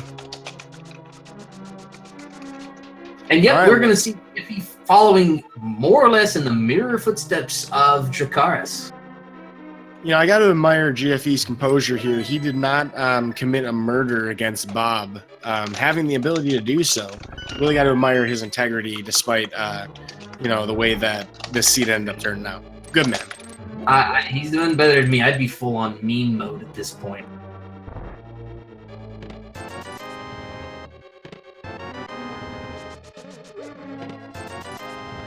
Well, that is his butter. So with that in tow, we are very well equipped. We're missing 3 hearts. This is very close to completion. Well, he'll get red mail too as part of this. So yeah, he'll be armed to the teeth going up against Ganon. Loaded for boar. 2 out of 10. 2 out of 10. Yes, that's 2 more than I'm usually getting. So just you wait. I unfortunately had some trouble making dragon puns for Dracarys. We got the fire rod pretty late in the seed. I was a little upset about that. Yeah, we weren't sure how many Game of Thrones references we were going to do throughout this stream, Dracarys. I hope that we, when you go back and watch this one, I hope that you are satisfied. Oh, I will rewatch this right after the race ends. Jaxus tells all the funny jokes. Oh, I'm looking forward to listening to them. Well, you assume they're funny. I mean, I laughed. I may have, not been holding the push to talk button at the time, but that was a tactical decision. I don't want to distract from the real show. But with Randomizer room ahead, and then, of course, Bob's chest, where we'll find the actual big key, Geoffeast just has his blue goo and red mail to pick up in this room. I want to say it was either a big 20 and a heart container? I think you're right. I'm not sure, though. We'll find out shortly. Almost. Yep, close enough.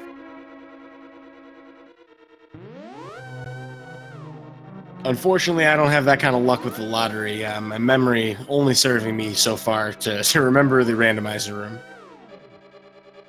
Well, so we got to think that this Ganon fight's going to be a little bit lopsided. Slightly. If any of you folks out there wanted to see what the fastest version of this fight looks like, I'm pretty sure we didn't have any Ganon warps, or more than like 1 or 2. So you're going to see basically one of the fastest versions of this. Yep, we're going to coat Ganon in butter and maybe set him on fire. A little bit of pork flambe. I like the sound of that, and actually I'm very hungry now. Unfortunately, Bob is dead, and GFE is out for blood, taking out his cousin as well.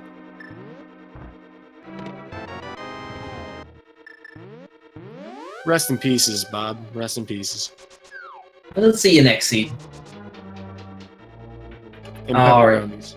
I am going to be very interested watching GFE's execution on his climb up the tower. Like I said when Dracarys was going through here, this is my favorite part of the run. I always like watching how players tackle Ganon's tower. And as you mentioned before, this is a great place to practice. There's nothing preventing you from getting pretty consistent practice done here. It's not like your randomizer is going to result in huge differences in equipment besides maybe the easy to toggle things like swords, mails, shields, silvers. But you can practice Ganon's tower under all those circumstances and find the best strategies and room routes for them. For example, a lot of people will practice a bow dash in this room. Getting ticked by the red Igor, but still pulls off a good dash through those spikes. That's very impressive. Oh, gets hit off of here, but with those invulnerability frames, we'll be able to get the complete dash on the second go around. What's kind of funny about that is when he was in that room, Ganon Ball Z, he actually got 1.0'd as he fell off the ledge. So yeah, he did get the invincibility frames, but he got hit twice by the same hit after he fell off the ledge. That's unfortunate. Yeah, he had to pay double freight for that one. Getting a really good silver arrow shot. That's very impressive marksmanship there. You'd think he had a scope or something. Like he really had that pegged out.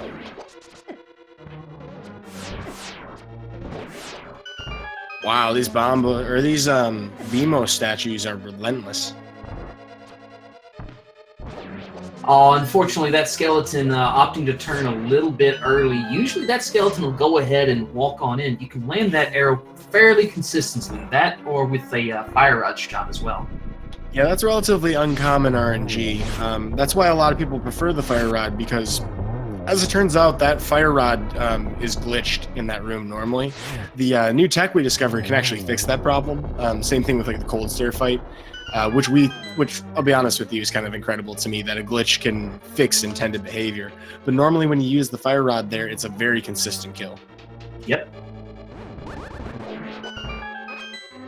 And of course, we'll see the Cane of Samaria and employee here, getting that first Wizrobe through room. That's by far the easier of the 2 rooms to get. This one requires a little more complex setup. You have to actually walk up parallel with the first 2 Wizrobes, turn left, drop the block there, and then make sure that you head on a diagonal up and right to be able to land a Sword Slash on that last Wizrobe, be able to get that 1 cycle consistently.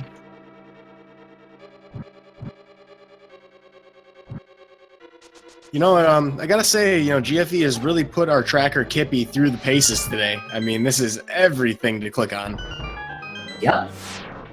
And again, like Yuta just said, shoutouts to our tracker Kippy. Thank you so much for making our job as commentators a little bit easier, helping keep track of everything. Yeah, it's always amazing to me how much time people in this community are devoting to this tournament. Every one of these restreams comes at a significant time investment for, you know, the people on the back end of things. So shout outs to everybody at Speed Gaming, everybody who has helped with the Link to the Past Randomizer restreams. You guys are amazing. Yes, thank you everybody that's working behind the scenes. And of course, my good friend Jaxus, who joined me on the mic. I didn't know you were going to commentate with me until today. I sleep for a night shift, so very happy to have that happen for us today. So thanks for joining me. No, thank you for commentating as well, Yuta. Shout outs to my co-commentator here. Always a pleasure to cast these races alongside you. Well, you know, there is a pleasure that GFE is not going to indulge in. We actually are skipping the vanilla Big 20 chest, and as it turns out, was going to be skipping a Big 20 anyway. You know what? Shout outs to GFE for not meaning all over that chest. I think that the slight hesitation in the pause spoke volumes more than any kind of, you know, medallion would have. Indeed.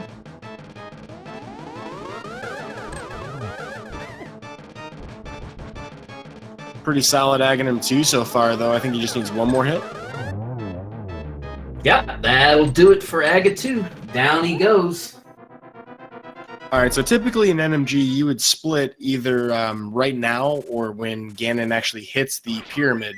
So we'll see, and I usually go off of one of the pyramid. We'll see just how long it takes for him to finish up Ganon. I'm really excited to see how fast the split will be. Probably less than 2 minutes.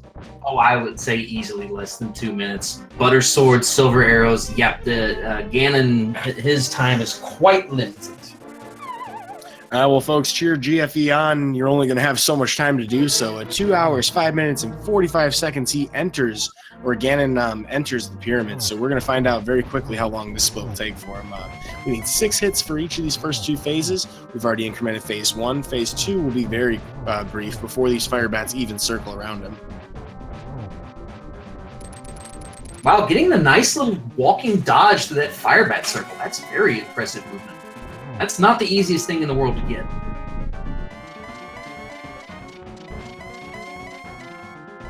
Well, here come the warps that we talked about. There was 4 total warps. Wow. But I don't think there was anything beyond that.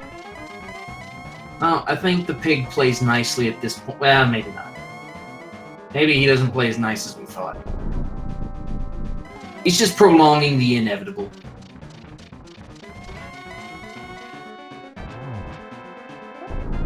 And everybody's favorite question, hey, did you find the swamp or the arrows in Swamp Palace? What? These silver arrows? Ooh, he's got a setup for a triple. 1, 2. Oh, almost a third. Almost a nice triple. Well, with that, it's a little over a minute and a half for that split. So GFE putting on some serious work with Ganon here. Gonna enjoy a bacon breakfast, brunch, lunch, or dinner. Possibly even almuerzo, depending on where in the world you are. But GFE will finish with an official Speed Racing TV time of 2 hours, 7 minutes, and 50 seconds. GG to GFE. Yes, congratulations to GFE. We'll see if we can get him in and get his thoughts on this scene.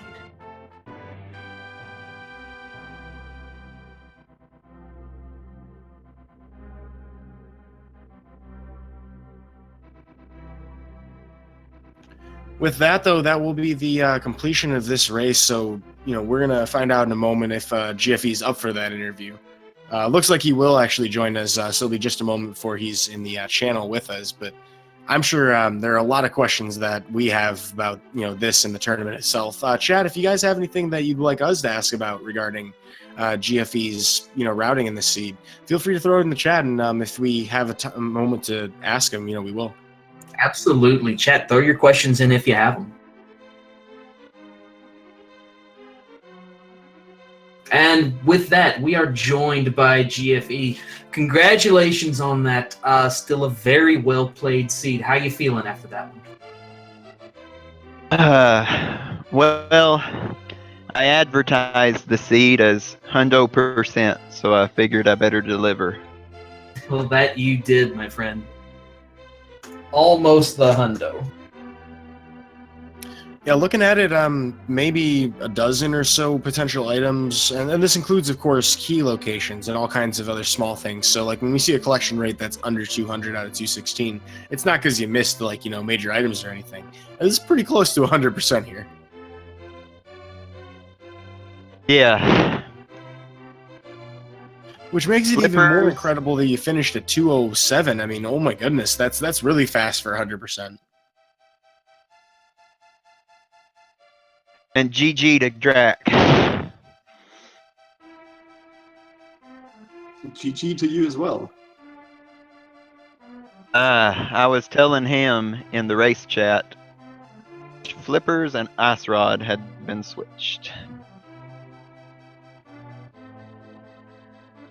Yeah, I want to ask the question that we're all wanting to ask. And of course, it ended up being the wrong decision in hindsight. But after you found those flippers, I mean, what was your thought? What eventually made you want to take that gamble and go ahead and dip out of Turtle Rock? Well, it was so early in T-Rock. It opened up logically swamp and ice. Okay. And I hate doing T-Rock twice.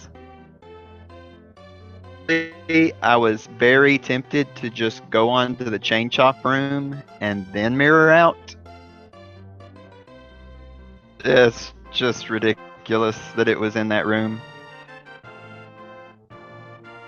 Well, I mean, this is definitely a high stakes, situation that both of you were in, and the decisions that you had to make were definitely informed by that. It seems like both of you guys. Interestingly enough, there were some divergences with collections that we found really interesting in our end. It made for a really interesting race to watch. You ended up finding your Titan's mitts far earlier than Dracarys did. Meanwhile, Dracarys found that bow much sooner than you did. I normally fake flipper. Second time in the tournament that I've regretted it, not doing it. We were talking earlier about how rupee count might have been a factor there. Of course, there was 300 in Waterfall Cave, so that's like the ultimate slap in the face. Sorry that you had to find those 300 if you had been thinking about that before. Dracarys was about 50 rupees up on you at that time, and he ended up being able to check all of it at the same time.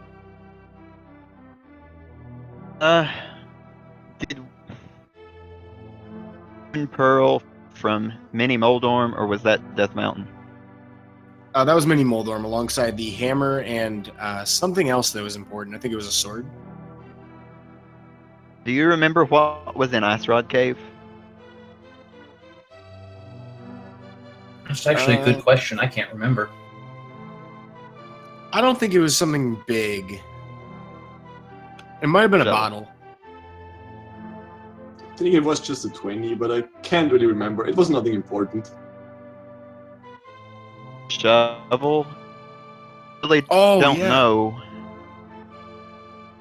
I think it was shovel. My health. I think you're right. I think it was shovel. Shovel check and then went up to Death Mountain. That was another separation between the two of you. Is Dracarys took a very long time to make it up to the mountain.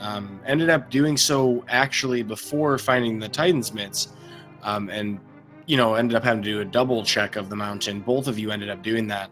But GFE, you had access to hookshot and quite a few other items well before Dracarys did. It was really interesting to see how, despite the differences in that routing, both of you ended up, kind of getting through all this overworld pretty similarly in terms of time.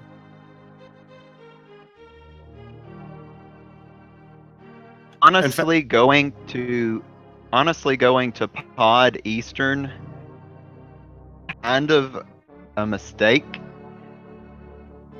Realize I could go to the Dark World, Village of Outcasts, but it ended up working out with that mushroom. Now, one other question for you, GFE. Now, this will put you down to 3-3, not entirely out of brackets, although chances do go down quite a bit. With having a week off between now and the final week of Swiss, mentally, what are you going to be doing to prepare for that Week 7 match? Where's your mindset at, and what's your game plan going forward?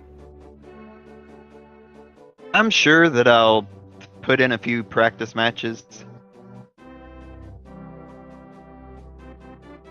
Goal was 3 wins, so I'm happy that I got to that, but it'd be awesome to at least end with a winning record. From what we saw today, for how quickly you demolished the 100% of this seed, which, by the way, I'm floored by for the time that you did. I think it's very likely. It was very unfortunate that it ended up being just the ice rod, and I think pretty much everybody here can agree you got randoed on that one. I made that gamble before. After I finished Meyer, thought the right decision was to go back to T-Rock. If that was right, I was too far behind at that point, so that's why I went for the pendants and the pedestal. Well, we do get to see your collection rate on screen now at 184. Congratulations for finding so many things in such a little bit amount of time. Like that, I used to play this randomizer literally just to 100% it, so I'm always impressed by that. For first hanging in there and sticking with it after seeing the not done from Dracarys. I am curious though. I didn't see any attempt at it. Have you read up on the new glitch that's been discovered, or at least the glitch that's been properly documented with Misery Mire? I've seen it, but I haven't studied how to do it yet, so I didn't want to put it in the run. Well, Jaxus mentioned that Miramong has made a explanation video. You can also find one from Joe D'Amelio of NMG fame. I definitely recommend looking into it. While it's kind of contrived and it's very weird how the game works for us to be able to do that, it does save as much as 10 seconds in Misery Mire. Free time save, and if you can figure it out. I'm hoping to see eventually an implementation for Swamp Palace. We could skip going back into the main hub room for that crystal switch if we can pull that off, but no setup exists just yet. But so that'll be really interesting to see if we can see more people adopting that. Dracarys actually attempted the setup for it, but missed like one kind of random thing that didn't allow for it to happen. But it's very interesting to see. I'm hoping that more people will adopt it. So I'm really excited to see, your next week's match, GFE. I think you may have tracked the match that I commentated recently. I appreciate you putting in the time to do that, by the way. Yeah, if I don't make... Honestly, I probably won't make brackets. My competition, I believe... record. But I look forward to tracking once the bracket stages come. So I'll still put in my...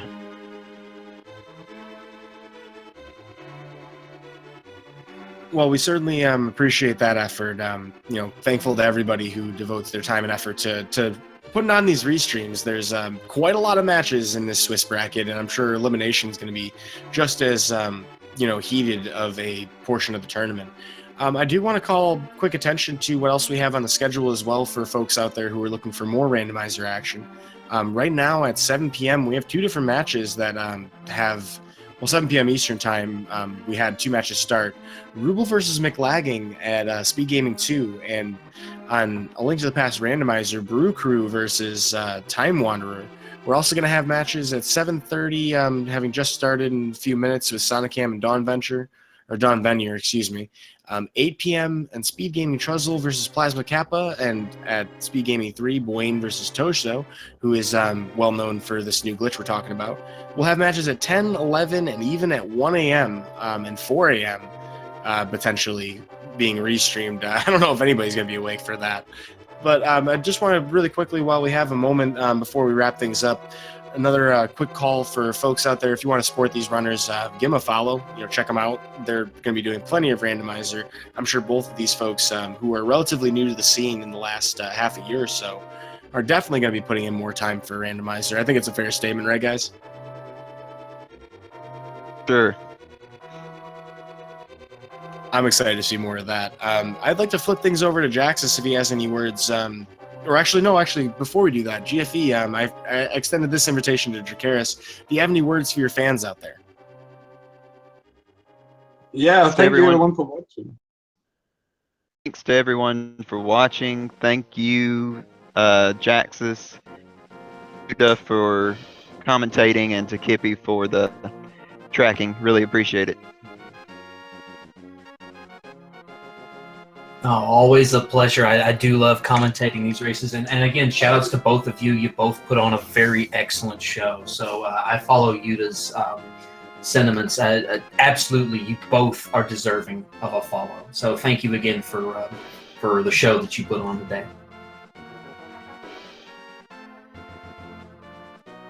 With that, though, we should probably kind of put a bow on these things. One last thing I want to shout out is, if you guys want to catch the entire tournament, we are heating up this elimination bracket in the next couple weeks.